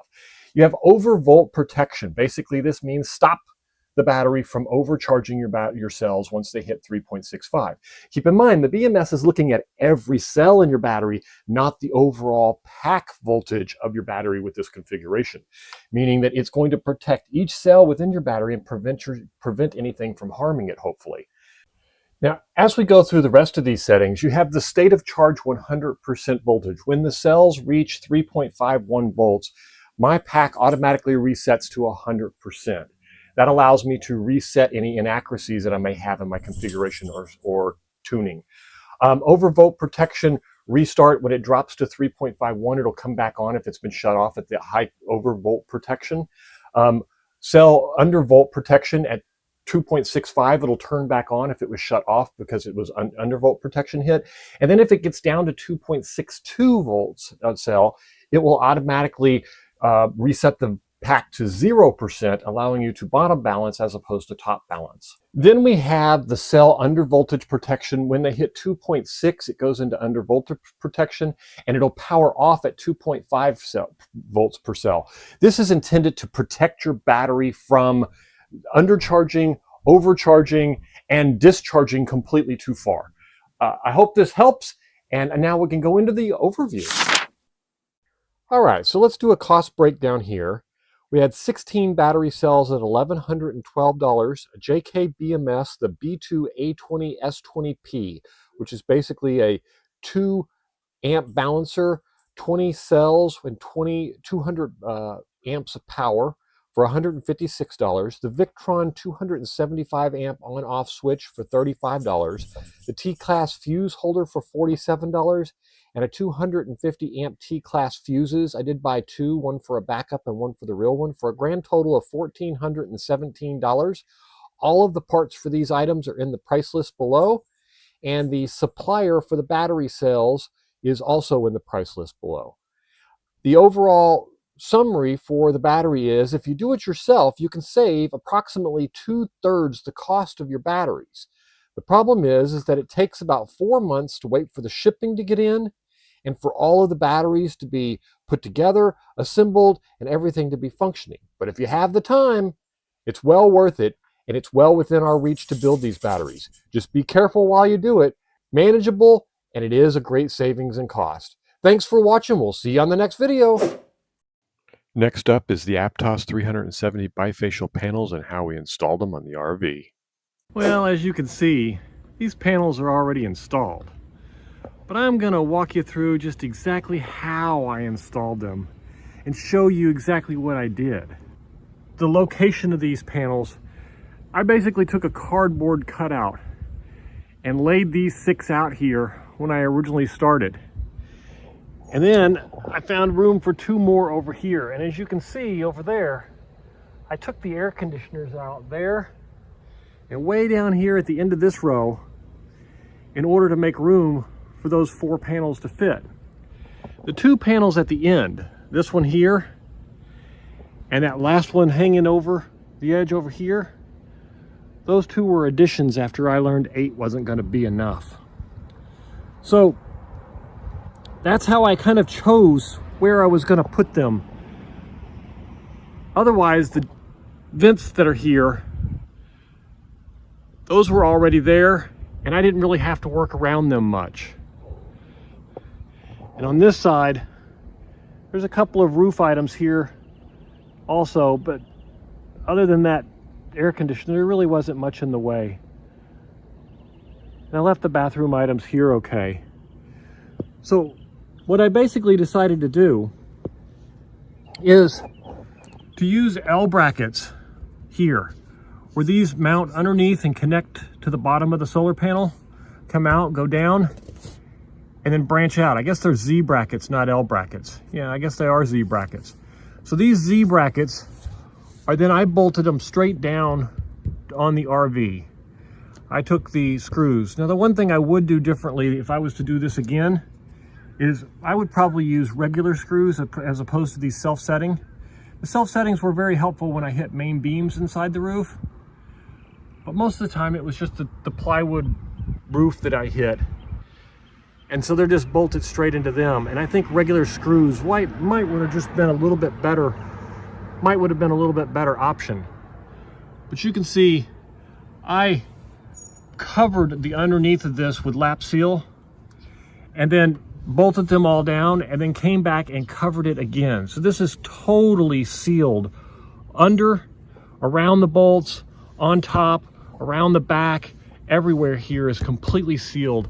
And I've got 4 mounts on every one of these. And as you can see, I'm going to try to manually zoom here so I don't have to walk down there. it's like that all the way down in every panel. So they're held up pretty good, and they've already traveled thousands of miles. I haven't seen any movement in them whatsoever. I don't see anything moving around or changing. They've held up very good, and I'm very happy with it. Now, I chose to do it this way as opposed to some of the other mounting methods. Some people use the mounting methods where they can take them off and work on them and stuff. I didn't do that in this particular case because I bought an older RV specifically so I could mount the panels on the roof and not have to worry about putting in hundreds of dollars of mounting braces and clamps and rails and all that kind of stuff. I'm not sure if I would do it again exactly the same way other than changing the screws I used here. But these have held up really well, and I really don't have a problem with them. So all of the cables, these are run originally I ran these in 8 in series, and then when I added the panel there at the end and the panel at this end, it ended up being 10 series. I got to an RV park and had a branch shadow right across the back here. The first RV park I stopped at, and that immediately told me I needed to separate these into 2 strings. So I created a string of 5 on the back here of the RV where they're all perfectly facing straight up, and another one with these 2 and these 3 on the front. That one has a little bit of a tilt, so if I get an option to point towards the south, I usually try to make it point towards the south. That way I can get a little bit more sun out of the front than in the back. But for the most part, they produce about the same, and it hasn't made much difference. The cables run in 2 sets. These run around like that, and as you can see, one runs off of this side and down this way. The other one comes off of this side and runs down this way and runs back underneath this panel and comes out to run with the other set from the other set of series here. They all run down there, and then I'll see if I can get underneath this front panel. There's some caps like on the shed. They basically seal caps that prevent any moisture or water or anything from getting in. They work really, really well. They tighten up tight around the cables and keep them from leaking or anything like that, and I haven't had any problems. Inside, those wires run straight down and into that front closet in the RV or in the fifth wheel, and then from there they run into the bay. And I'm going to take you down and show you the bay. I didn't choose, they are all flat mounted. There are no tilts or anything on them. I didn't want to go through all the extra money of paying for installation, quick installation, taking all that time to spend a whole bunch of money on installation for minimal gains. I just don't think it would have been worth it. It might be nice to mount some where I have extras that slide out like this at some point. I might try that at some point where I put a couple of drawer racks underneath 2 panels here, and then have a set slide out on both sides and give me an extra 4 or 6 panels. That would be kind of cool, but I really didn't think it was necessary at the time, and as it turns out, it really wasn't. I got 3,700 watts up here, and they seem to work really well, so I haven't had any problems with them whatsoever. Performance-wise, they're 3,700 watts. I live here in sunny Florida, right in central Florida, right about where the rockets launch off at Cape Canaveral area, and it produces between 20 and 25 kilowatt hours of energy every day. Part of it I use to run the air conditioners. In the summer I run a little short, and in the winter I run a little short as there isn't enough sun then. I run short 2 times a year, but for completely different reasons. You've probably seen this part of my RV multiple times now. I never really understood the end part of where everything ended up coming from. So as you can see right here, I've got 2 sets of wires that come out of the top of this bay, and these actually come out of the closet in the bedroom, and they run down and into this shut-off switch here. Sorry, I'm having a hard time getting the camera turned the right way for you, but they both run down here and into here, and the second set runs in here, and then obviously they come out on this inside down here and go back into the other side where the inverter is, and I'll take you over there. But this allows me to turn off and on the solar from this bay right where they enter from the inside of the RV, which comes out of the roof of the RV. Where they come through this wall, as I talked to you about it before, they come through this wall up here. And after they enter, they come down and around the bay over to this side and enter the 6000 XP. Now in the 6000 XP, you can see here, I've got PV1 and PV2, and they both enter here. And then the 6000 XP, of course, has a shutoff switch also. So this gives me a secondary shutoff switch to turn these panels off and on. But even at this late hour of the night, with very little light out here, we're getting 200 watts out of that set.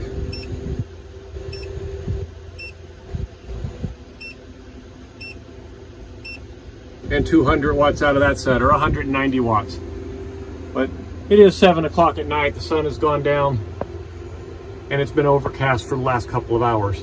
All right, we're going to take a look here at these stats for the Aptos 370 panels. I picked them up from Signature Solar a little over a year ago, and so I got about a year's worth of stats in here. Now keep in mind this was not full-time living the whole time, so you're going to see some of the stats are a little bit lower in some months and prior to January, and that's because there really wasn't a full-time usage. There are some months that are good and heavy, but that's from traveling and stuff. So let's just kind of go through the stats here. This is kind of a 3-month peaks and valleys, and you can see here since it got hot back in, around the beginning of May, we've really been hitting the solar is coming in, but we keep getting these rainy, stormy days, and it's really hitting us hard. So we've actually had to hit the red ones are the grid here, and blue is the load power, and then yellow is the solar input. So you can see the solar peaks during the day, and then at night the blue doesn't go all the way down, but yellow does. So that's where you kind of get the ups and the downs. But you can see from the state of charge here how this really has at this point, it just drifts in the middle there and up and down every single day, and really very rarely do we make it up to close to 100%, and very rarely do we make it down to 0. So it kind of drifts in the middle here for days and days and weeks on end sometimes. And usually what happens is when we have large rain storms come through for 1, 2, 3, 4, 5, 6 days here in a row, this is when I struggle and have problems. Or here when I had 4 or 5 in a row, and then it got a little better, and then we had another 3 or 4 in a row, and then it got a little better, and then we had another 4 or 5, 6 in a row. Those are the kind of things that really just knock us out. There's just no way to recover from that many days off without having enough battery backup to last forever. And you can see here at this time of the year, it just keeps peaking out over and over and over and over. But you don't have quite the heat here. You have much more mild days, and the air conditioner are not running near as much. So that said, I'm just going to scroll down through these stats and let you so that you have a good glimpse of what the power they're producing. They're usually about 1.5. Between 1.5 and 1.8, which 1.8 would be their max. So this is actually pretty good production every day. And you can see the voltage here is pretty consistent. It comes up in the morning, and I can zoom in on a piece of this here, and you can see in the morning it comes up. We'll see if I can just zoom in on one day. When it comes up in the morning, it is power straight up at 6:04, sunrise basically, and stays there all day long, and then just powers right off at sunset. So there's really never a problem with it having enough power coming from them. Current's a different story, but power isn't. But you can see during this time here, after there's enough light right around in this area, the current starts to flow. We get enough power out of them. Voltage stays pretty consistent all day long, though. You don't really have much trouble there. And so that's basically then we kind of look at the overall stats here.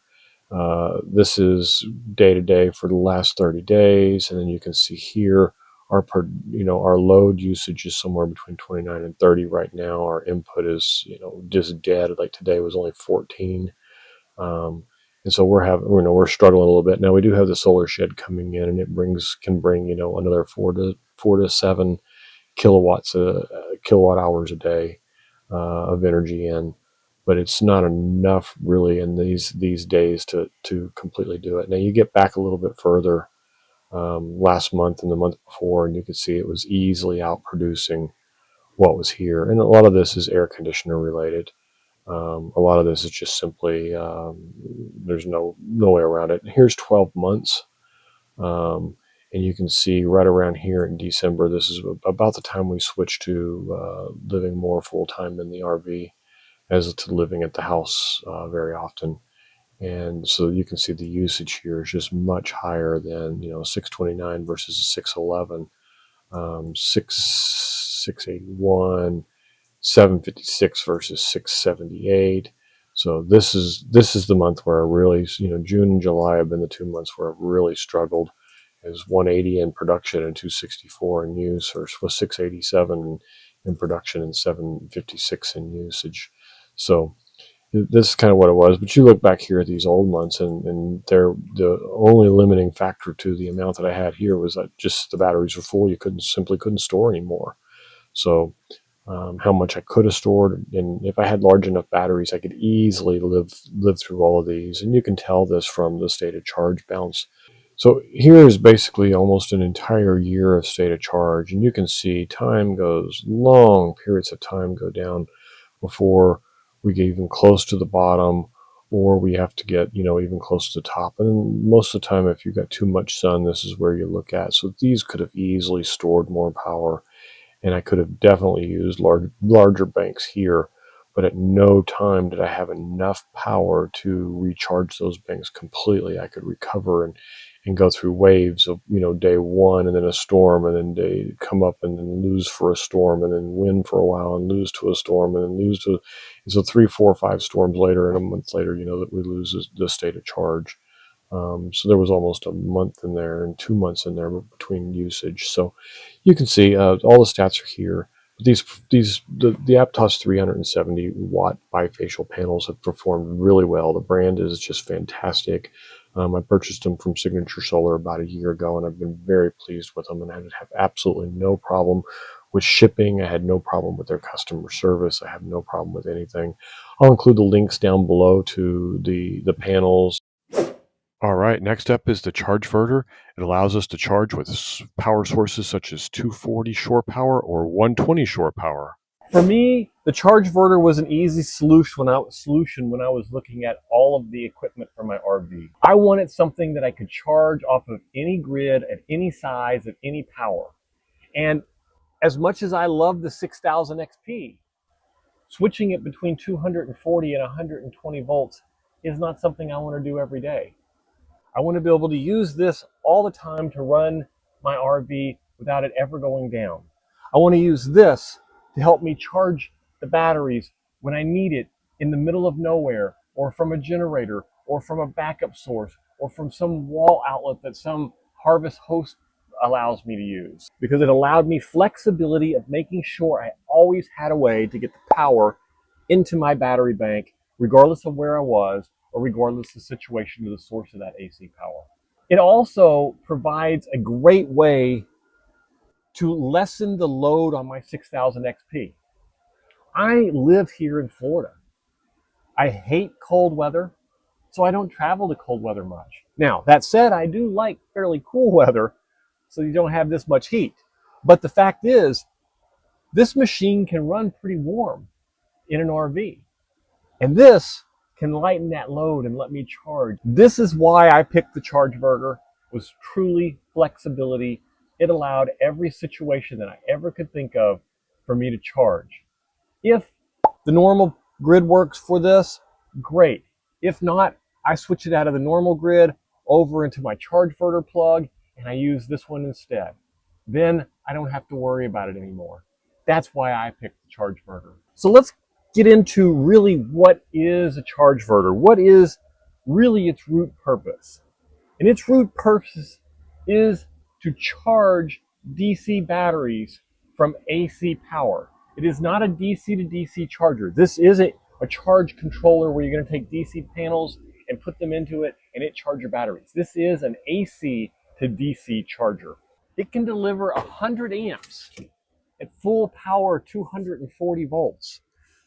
But the sticker right here on the side says at 110 volts, it can deliver 28 amps or 3,050 watts. At 240 volts, it can deliver 26 amps at 5,120 watts. That means that 100 amps can be achieved at 51.2 volts. So if you go over that, you'll notice that your chargeverter doesn't really charge at 100 amps regardless. It charges up to 5,120 watts or 100 amps. In addition to that, it can deliver stable, clean energy to your DC power sources. It takes in all kinds of dirty power, old, cheap, $400 giant generators, old military generators. If you're at a fair and they've got a generator running, everything, anything that you put into this comes out nice and clean on the other end. That is its intended purpose, is to give you a universal way to take AC power, regardless of the quality of that AC power, and put it into your DC batteries. There are tons of use cases for this. I use it in an RV. It allows me to charge from the grid when I'm at a pedestal, when I'm in an RV park. It allows me to charge on a generator if I'm out in the middle of the boondocks and I want to just pump in a whole bunch of power real easy, quick. It allows me to hook it up to a small 110 or 120 wall outlet and charge at 4 or 5 amps if I want to, all the way up to the 240 volt plug that you can plug in and pull a full 28 amps at 240 volts, convert that over to 5,120 watts of DC power, pure clean DC power, and charge your batteries. It's great on cloudy days for topping off your batteries if you have a cabin, if you have an RV, if you have a house. I've even seen multiple of these running in parallel to help charge larger battery banks from larger generators. So instead of having 5,000 watts or 5,000 kilowatts being charged from one of these, you could easily hook up 4 or 5 of these in parallel and charge at 20 or 25 kilowatts.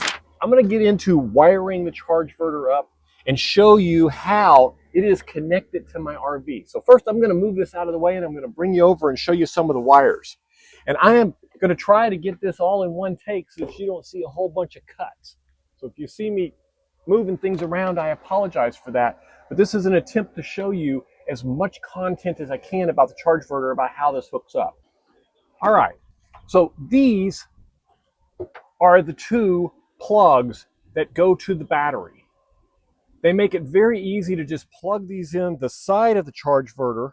As you can see there, they just plug in and pop lock. They're very, very simple. I run them over and into the back side here, the usage side of my bus bars. Then that would run through a fuse and then go off to the batteries. On the negative side, I do basically the same thing. It runs down through here, goes into the usage side bus bar. From there, if it needs to go to the battery, if it's not used for something else, it will go through the shunt and over to the bus bars that go to the batteries. That allows free distribution to the batteries. Now, the connection of this is quite simple. You just take the chargeverter, and I just take the chargeverter and set it right here in this nice place. It's got plenty of ventilation. Then you can simply take the plugs. I'm going to slide this over so you can see this. And you plug in the positive, and you take the negative, and you plug in the negative. Now, of course, these have to be hooked up, as I showed you a minute ago, to the bus bar.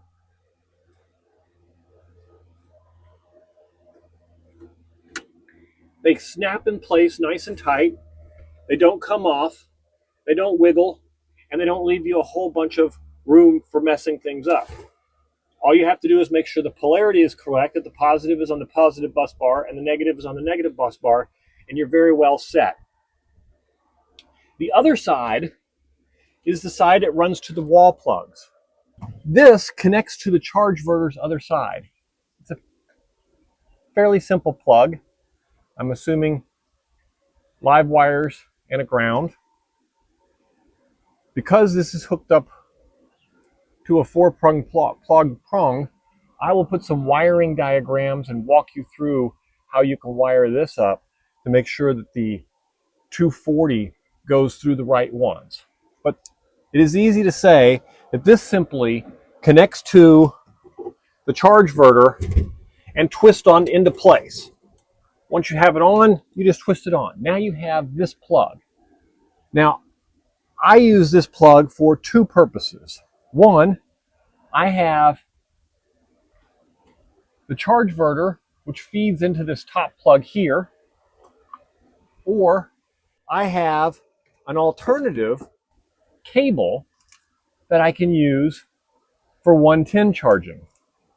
And so as you can see, this cable basically allows me to plug into the Chargeverter on this end, and it is internally wired for a 20 amp plug on this side. As you can see, the one with the sideways one will not plug into a 15 amp plug. And the purpose for this is if I'm pulling 20 amps and it's plugged into a 15 amp plug, it's going to pop the breaker. So I will need to tune it down to take 15 amps and then put on a converter. Now this converter will take the 20 amp plug and convert it down to a 15 amp plug. And it simply just plugs in here. Now if I'm at an RV park where I have a 20 amp plug, then I use a 20 amp extension cord to pull from that plug, then I can do that. If I'm close enough to plug this directly in for the 20 amp, that's okay also. But do not pull 20 amps off of this if you don't have a 20 amp cord hooked to it, because you will melt the regular electrical cords. Most of them are designed to only support 13 amps of power. So please be very careful when you're playing with this setting to make sure you get the right plugs for the right amperage, or you will burn something up. Now, this can plug into a regular extension cord and give us the ability to charge based on the settings. And we'll go through the settings here in a little bit. Or this can plug in to an outlet that I've got mounted just inside the door here.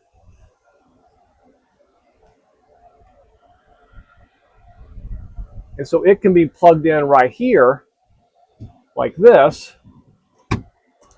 And that allows it to go to the Chargeverter plug that I have configured out here. And all I have to do is switch this to here. Now, and once it's here, then I can charge off of the Chargeverter plug. If I want to charge off of a 110, then I unplug it from here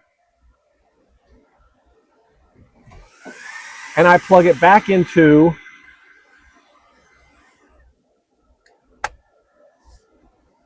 the 110 connector and plug that into this cord. And basically, that is all there is to connecting the Chargeverter. The positive, the negative post on one side, the outlet on the other, deciding if you want to use the 220 or if you want to use an adapter for the 110. And I'll get you some wiring diagrams to show you how to wire the 110 and the 220 wall outlets. Now, a few things that I did want to point out. The exhaust comes out of this side here. Many people prefer to mount these where they're facing up like this, and that allows you to have airflow come in the left side here and out the right side and convert that to in the bottom and out the top. To be honest with you, the fan on this is really well, and when it kicks in, you will hear it, and it does handle itself pretty well. So ventilation is key when you're hooking this up. Just remember that you do need to deal with the ventilation and make sure that you have plenty of room for this air to be removed from the area so that the chargeverter doesn't overheat. It is also important, I used the factory cables that came with it and put them right here next to the bus bars that lead to the bus bars going to the batteries. It's important that you're not taking this and putting it so far away that there's a lot of voltage loss on those wires as they go from one place to the other. And it's pretty simple connection. This has the input for AC on this side. It runs through the chargeverter, gets converted to nice clean power, comes out the two battery leads over here for negative and positive. This runs over, connects to the battery, and then from there it can charge. So you can see here that it's very easy to configure. You have a simple screen. You press this button here and it takes you onto a configuration screen where you can set the voltage, where you can see the voltage, set it based on state of charge. You can set it based on battery start voltage. You can set the current that you want to charge it with. You can set the stop state of charge, and you can set the battery stop voltage. If you have it connected to the BMS, then you can use the state of charge. If not, you'll see here under state of charge lost. And all that means is that it's running based on voltages. I hope you found this useful. Please like and subscribe, and we'll see you on the next video. Next up is the 500 amp Victron SmartShunt. Hands down the best way to measure your battery. You want to see what your batteries are really doing? You want to know the exact state of charge, no guesswork, no round the corners. This is the Victron Shunt. Today I'm going to show you how you can monitor this from your phone or right in your home assistant off of a dashboard. So let's get to it. I'm going to start right here at the shunt. I'm going to take these covers off so that you can see the wiring around the shunt and what is really hooked up here, because it's quite simple inline connection, and I've loosened most of this so it should come off pretty easily, but I want you to see both sides of how this is connected. So the shunt is an inline of the negative connection. So as you can see over on this side are all of my battery terminals. This has all three of my EG4 connections for my EG4 300 amp hour batteries. And this goes to my DIY battery, which is right here, which is another 304 amps or 16 kilowatts, 15, 16 kilowatts, somewhere in that neighborhood. 15.6, I think, is where it really rounds off to. The shunt connects on this side to the minus to the actual batteries themselves, and on the to the system on this side, and I bust out both sides of it to make it very easy for me to maintain and control. So all of my loads go over here, all of my batteries go over there, and the shunt goes right in the middle to measure all the flow back and forth. So there's no more guesswork, there's no more estimating, and you can see a live, and I'll see if I can throw some images here of live Home Assistant showing you historically what's going on with the batteries. It makes it very easy to monitor it and know that those BMS shunts are truly inexpensive shunts that aren't real accurate, and they require a lot of work to get them really calibrated. This shunt runs about $100.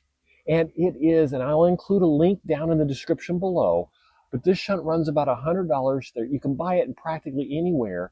I'll include links to all the different places, and most of them are my affiliate links. So if you get one, get it from one of my affiliate links and you'll help me out a little bit. Now, let's talk about some of the functionality that comes with the Victron SmartShunt. So first of all, it tracks the voltage, and you'll see here from these two little wires leads running off here, it also tracks the temperature of my bus bar right here. I determined with a thermal gun that this was the hot spot of all my entire battery system. So I put that thermal sensor in right here, and it connects to that first lead coming off of that battery running to my system. And I didn't pop this cover off, so I'm going to pull it off right now so that you can see where it is. And I take these cover right here off. There we go. And you can see that it basically takes this lead coming off into these fuses and it measures the temperature right there at that system, allowing me to know exactly the temperature of the hottest spot on my system. Now, I did measure all of this equipment and make sure that that was the right spot to do it. I didn't just guess to put it there. I went around and determined which spot was the weakest point and which spot created the most heat. And it makes sense that coming in off of this fuse from this main bus bar, that's where the most power is going to be hitting, is right there at this little connection. This is a 1/aught cable made with marine grade wire, so it can support up to 250 amps. But it's still the hottest place, and I've seen it get as high as 190 degrees Fahrenheit. So it does get very warm, even as low as 120 amps. So you need to be very careful when you're hooking up systems like this that you put those monitors where they belong. So that is one of the add-on features to the shunt, and I believe the monitor is about an extra $30, and I'll put a link to it down below also. But in addition to that, it tracks the voltage of your battery right off of this, which means any voltages you have showing up beyond this that have any losses would be something that you should be concerned about. In other words, if my 6000 XP reports that the voltage is lower than what I'm reporting from the shunt, then I know that there's some kind of bad connection somewhere between here, whether from the bus, whether the connectors into the panels, a fuse, something is causing it to have a difference in voltage measurement, because that measurement comes directly from the positive bus bar over on this side and the negative coming through the shunt. So that's one of the big ones. It also measures the current for you. And that means that based on the voltage, you're going to know exactly how much current is flowing. And we're not talking about just flowing in one direction or the other. It measures the positive current going into the battery, and it measures the negative current coming out of the battery, which is very useful because that allows it to very precisely calculate the state of charge. Of all the state of charges I have between the DIY battery, the EG4 batteries, the 6000 XP that collects it from either CAN, closed loop, open loop, however it does it, all of them, the only one that I trust that comes off of this shunt. It is the most accurate. I go months sometimes, and it is the place where I find the most accurate setup. Okay, so all of that said, let me show you a little bit about the app. The app allows you to determine all of the different configurations, and I'm going to insert some pieces here and then probably do a little bit more detailed analysis of the app and give you an idea. But you can see the basic voltage, you can see the state of charge, you can see the current within the app, and the app runs off of Bluetooth. So you don't have a tremendous distance that you can get to that data, but you do have enough that if it was in a small RV or something like that, that you can get to it. I also have mine plugged in to a Venus system here, and the Venus system acts like a Victron device that allows me to connect this directly to my Home Assistant. And I'll show you some stats on the screen of the Home Assistant and the details that come from it. All of the details that are stored in this Victron under the application are also transferred to my Home Assistant through a server. So it allows me very easy access to what they are. It also allows me to monitor it, get text messages, emails, and it allows me to automate things around it, turn off and on stuff, turn off and on like hot water heaters and stuff like that when the state of charge is where I want. It also can give me alerts when the charging system is in excess of what I have available. I know today I had 93, 94 amps coming in, and I had also had the grid turned on for a little bit of charging because we had hit 0 last night. And that was of concern. So it warned me that, hey, your amperage for your battery charging is over 100.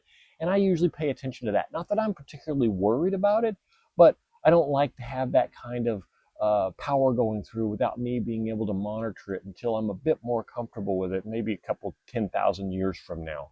Let's get into the Home Assistant. And this is where the rubber meets the road, because this is where my Victron shunt feeds into and gives me data such as this right here. As you can see, I'm at 86 or 87%, and you can easily look back at statistics and determine where you've been. And this is kind of why I've got the charger running today. I was at 3% this morning, and I was at 3% yesterday morning, and my charger kicked on. And then you can see that the Victron shunt, knowing that I was there, that's at 46 volts. And so it is very accurate, even though it has been a very long time since I've done an actual full charge. I mean, we're talking weeks and weeks and weeks and months, maybe. So the fact that it is still accurate after all this time. But what is really cool about the Victron shunt, let me just see if I can get you into some of the details, is it monitors the voltage, it monitors the details of how many amps are going in and out of your batteries as total. So I've got on different screens, you'll see here I've got the amperage, and we can take a look at throughout the day what the different amperage was that was coming in from the Victron shunt and what is being going out. And this will allow you to track multiple days of history, if you like, and see how much is being used from time to time. So you can see here, it gives you detailed information over the last, this looks like over the last 24 hours or so, but you can easily adjust this timeline. And I could say, I want to see last Tuesday and select, and it'll give me a time slice of Tuesday's exact amperage. In addition to that, you've got history from voltage, amperage, everything, the state of charge, and everything that the Victron reports within Home Assistant. So you can see here, as the sun comes up, and whatever devices I have, which are the coffee pots in the morning, they run until they shut down. And then you can see the charging, it happens all day long.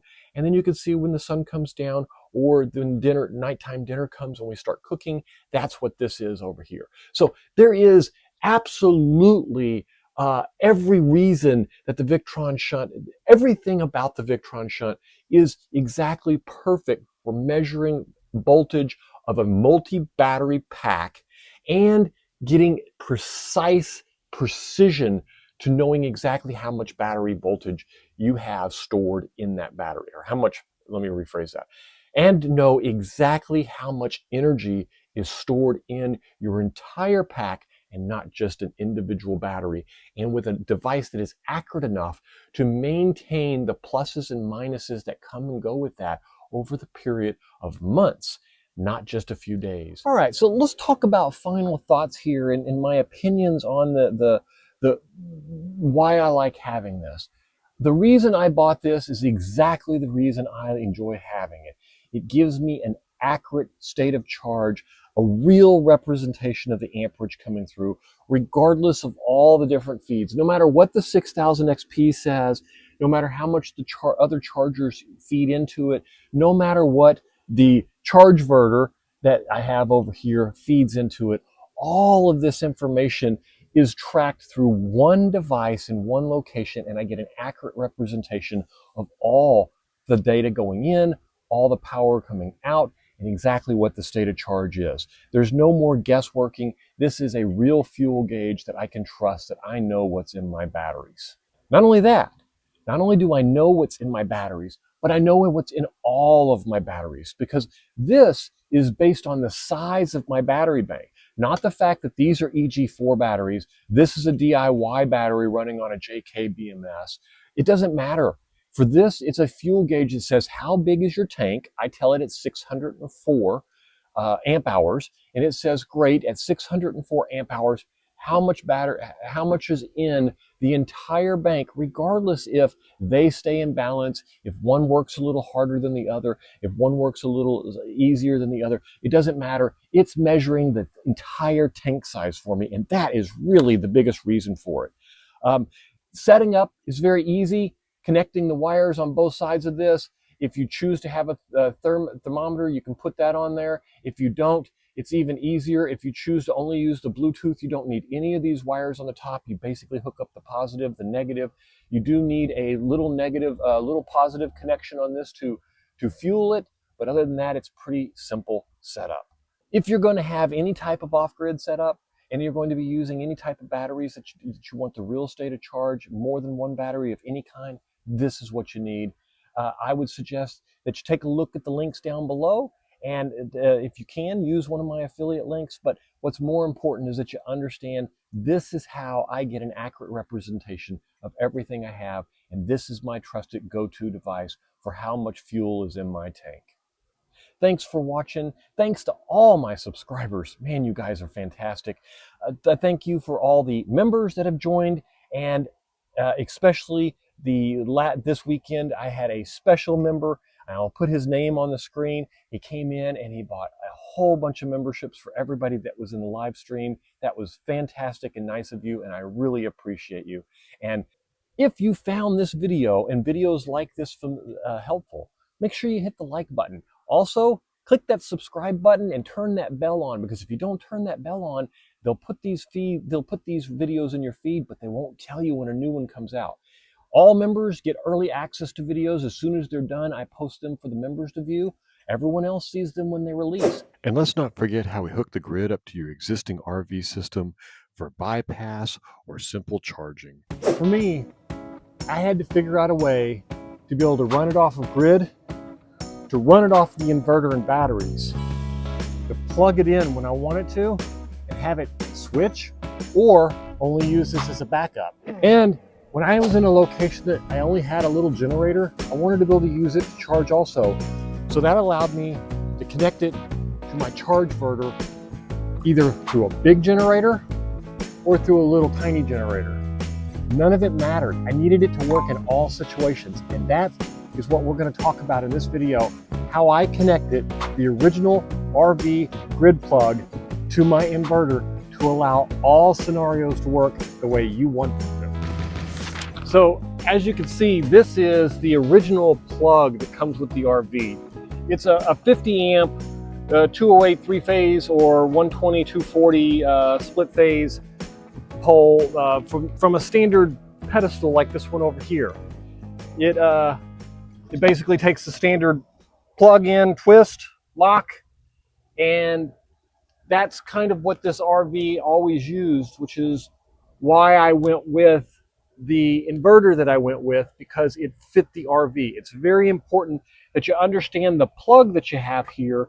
In RVs, you have these 50 amps that are 120. You have the 50 amps that are 240, 120 split phase like this one, or you have the 30 amp plug, and then you have the 110 or the 120 15 amp or 20 amp, whichever one they have. So you can see those.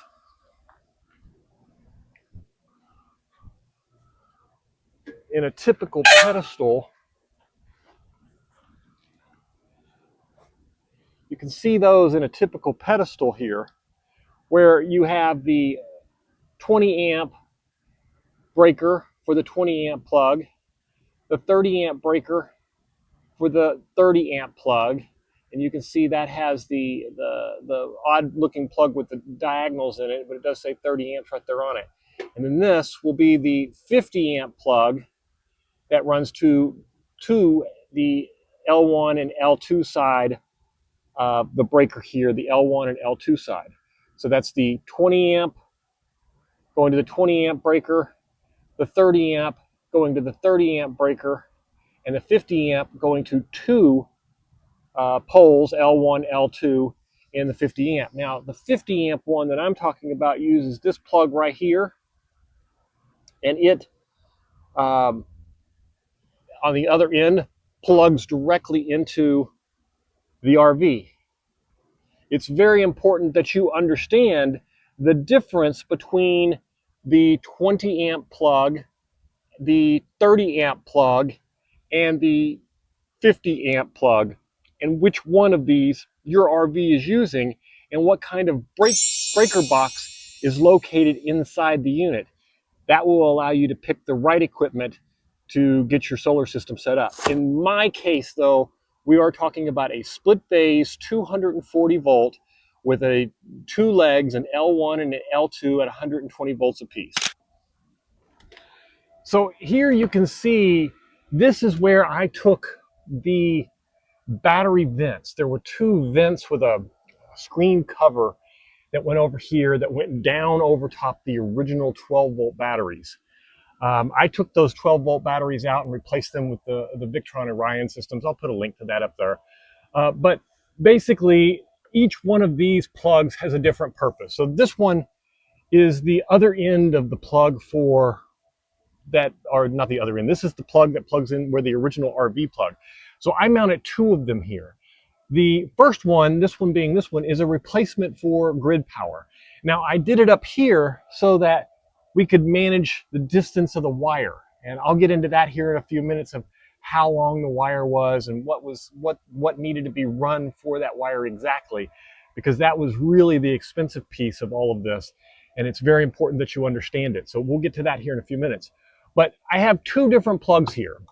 The bottom plug is another 50 amp, 120, 250 volt plug, and the top one is a 50 amp, 120, 250 volt plug with grounding, meaning it's a 4-wire, 4-prong plug, ground, neutral, and then 2 hots, red and black. And you'll see that on the diagram that is either here in the video or attached in the email list. If you're not part of the email list, you should go sign up for the email list, because this will be one of the items that I send out in the contents, is any of the PowerPoint presentation with all the pictures and diagrams of exactly how this is wired will be attached in that email list. So you're going to want to do that. But the bottom one here, this hooks up to the grid. It runs directly to the inverter and connects to the grid on the inverter in this compartment. As you can see, we're only a couple of feet away. The top one runs into the Chargeverter, or it can also run into the generator.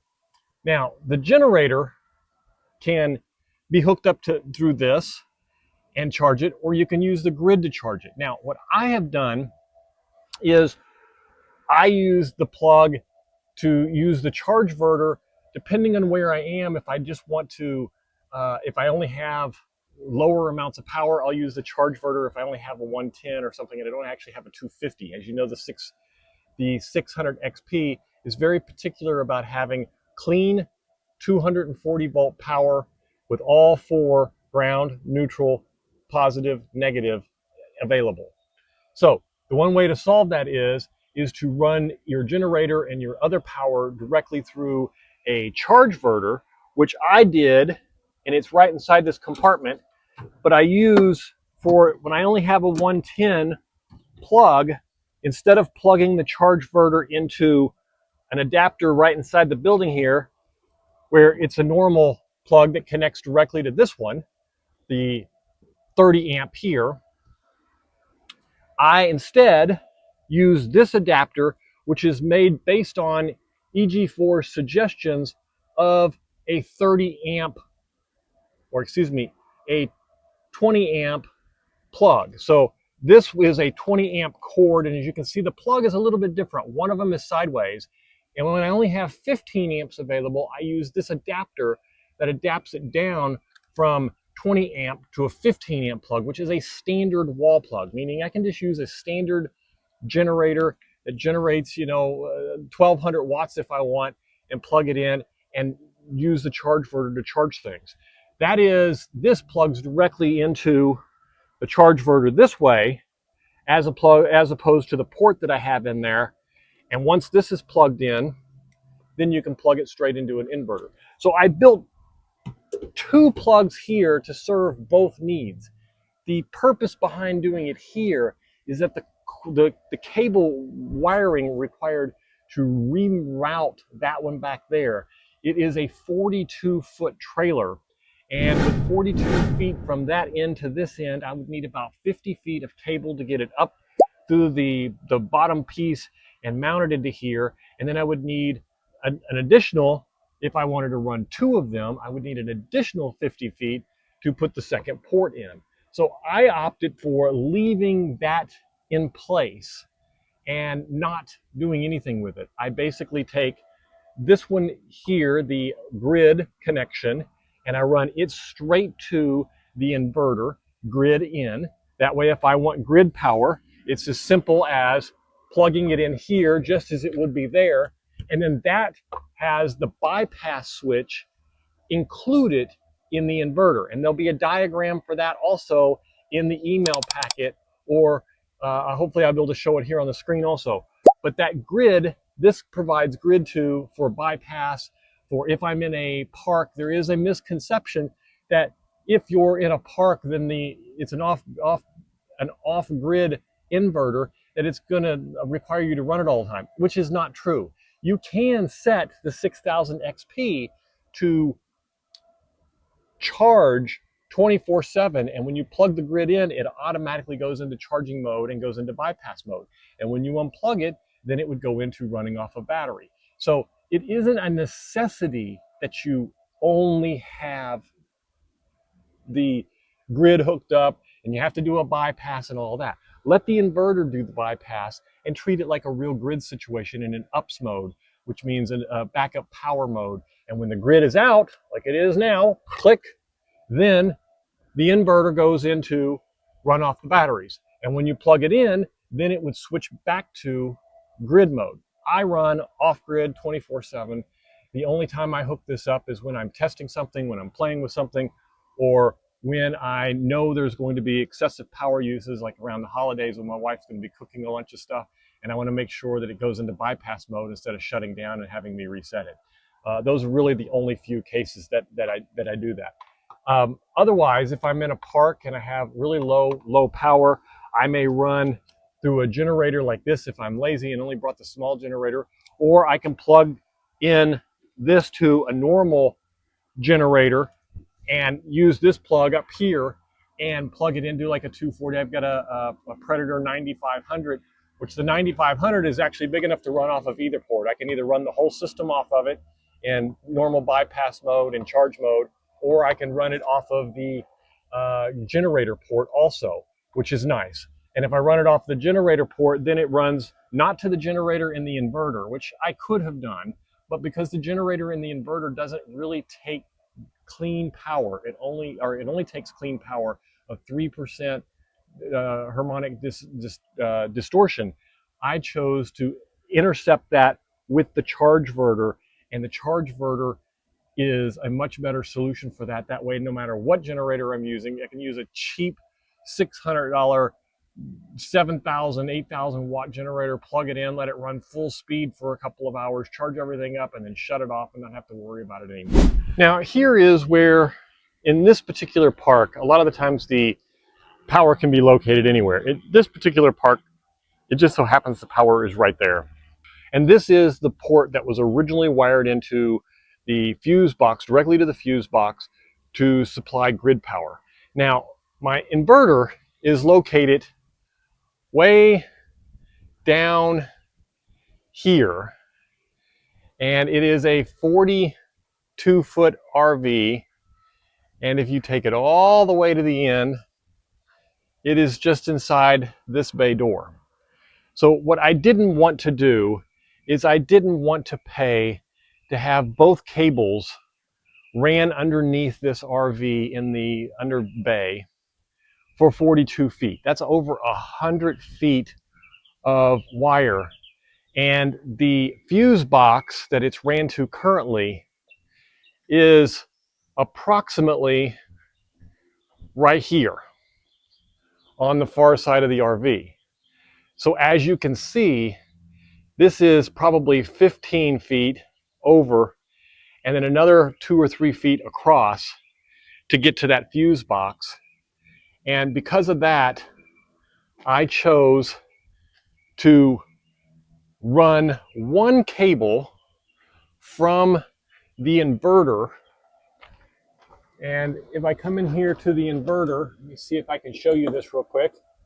I think I got this panel already loosened, so I can just pop it off.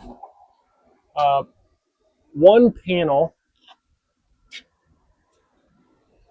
So one of I showed you earlier the two ports over on the side. One runs to the input of the electrical coming in from the grid, and the other, and you can see that on the case here. Let me just show you that case real quick so you'll understand what I'm talking about. You can see here we have grid and there we have load. So I have 6 aught coming in from the grid all the way to the back of the RV. And I did use 6/0 instead of any other size. I'm very uncomfortable with the 50 amps of any consistency running that isn't on 6/0. I know some people say that you can use 8/0.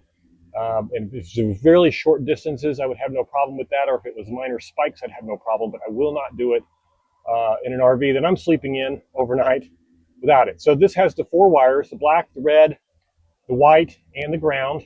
And then this one is the load. The load runs back down the RV to the original spot where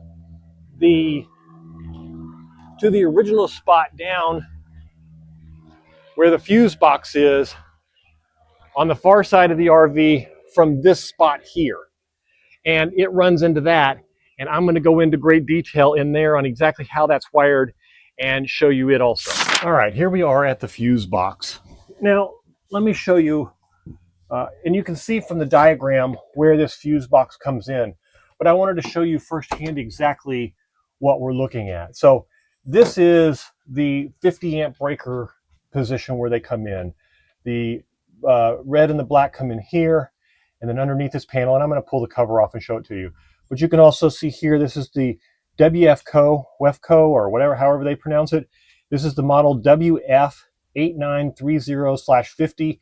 There'll be a parts list, and the parts list will have a link to it if you're interested in a replacement or getting one of your own. So I'm going to pull this cover off, and when you do this, you expose all of the wires behind it, and this panel is still hot, so I'm not going to touch anything inside or get near anything, but I do want to just show you what it looks like inside and explain where the wires come in and where they connect and what I replaced. So the original 220 watt from the back corner of the RV came in and connected where these 2 wires, this black, this red, this white, and then behind it is another bus bar with the ground wires. And so it came in and connected there. I disconnected them and left them underneath the bay, laying in place, and strapped them down so they wouldn't go anywhere. If I ever decide to just switch this back or get rid of the solar system, it'll be very easy to push the wires back up through the bottom and reconnect it here and be back on normal grid mode and not have to worry about it if I ever decide to do that. But this set of wires here runs from the inverter, and that was the output of the inverter that said load out there. And you'll remember when we hooked up the wires, the load, there was 2 sets of wires going into the inverter out there. One came from the grid, and one came from the inverter, went to the load, which is here, the breaker panel. The other plug that I had out there, just for clarification, the other plug that I had out there ran straight to the Chargeverter. It did not go to the grid because I couldn't guarantee that I would have clean power. So instead of dealing with it that way, I ran everything through the Chargeverter, knowing that that was going to be able to pull about 5,200 watts is what the Chargeverter is. And I'll include a link to that in the parts list also, just in case you're interested. But as you can see here, this is a standard double pole 240 split phase breaker. The difference is on this panel is it doesn't have the cross breakers above each other, allowing you to hook up a 220 plug or 220 normal outlet to it. Everything is split where for L2 goes to the left, L1 goes to the right, and therefore you're only allowed single pole connections to do it. That doesn't mean that with a different breaker box you couldn't have 220 volt appliances, but in this particular configuration it doesn't allow for it, and it does allow for a nice tidy little box though where all the wires come in.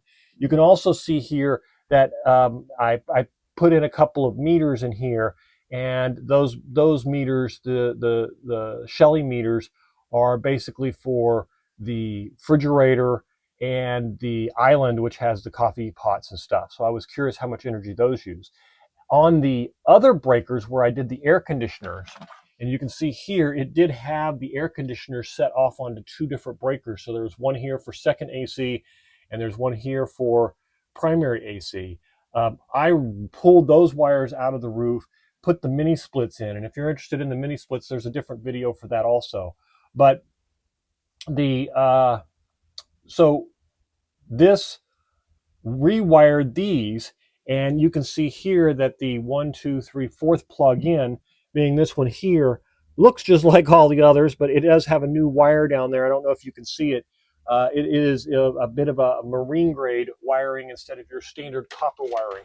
A lot of the RVs put the solid copper wire in, and based on the knowledge that I have of it, copper wire, if it wiggles a lot over a long period of time, has a tendency to break, and that's why it is said that you should be using stranded wires in an RV. So I always use stranded wire. Now, that said, a little disclaimer: I am not an electrician. This is what I did. Don't take my word for it. If you're uncomfortable doing what you're doing, hire an electrician, and do not do it yourself if you're not comfortable with everything that you're doing. I did this for mine, and it may not apply to you, or it may not be totally correct. And if that is the case, I would hate to hurt you or have some damage done to you. As you can see, though, it is a 240 split. So in that case, the wires run, as the new diagram will show you, run from the new plug up front to the inverter, from the inverter to here, and thus eliminating all of that extra wire that I had to do, but giving me the ability to run in bypass mode when I want to, charge mode only when I want to, or to run everything off grid and only use the grid as a backup, which is, if I'm going to use it, that's how I use it, for that and for bypass. Or I can even use the Chargeverter, which I have hooked up to the 6000 XP, to detect when the batteries get low, to automatically click on a relay. And I'll have another video for that also, how the relay and the Chargeverter works, because that's a very interesting setup that a lot of us were working on when I built it. So I think that's it. If you have any questions, if you have questions about the panels, about the wiring, about the things, make sure you check out the parts list. Make sure that you put the comments down below, or join the Discord server or the email server to get into all the extra content, and I'll be glad to answer all those questions. Thanks a lot. Well, thanks for watching. You made it to the end of the video. Please make sure you like, comment, share, and subscribe at this point, because it's time to move on to another video. We'll see you on the next one. Well, this is Matt Man Solar, and I appreciate you watching my full RV build. We built every single component of the system from beginning to end, and you were with me all the way. If you have any questions, I encourage you to put comments down below, or better yet, show up to the Live Solar Sunday live stream and join me on my Solar Talks. We have Q&A every week, and I always answer all the questions. Again, thanks for watching. Thank you to all my subscribers, and a special thanks to all the new members and the existing members. You guys are great. Have a good week.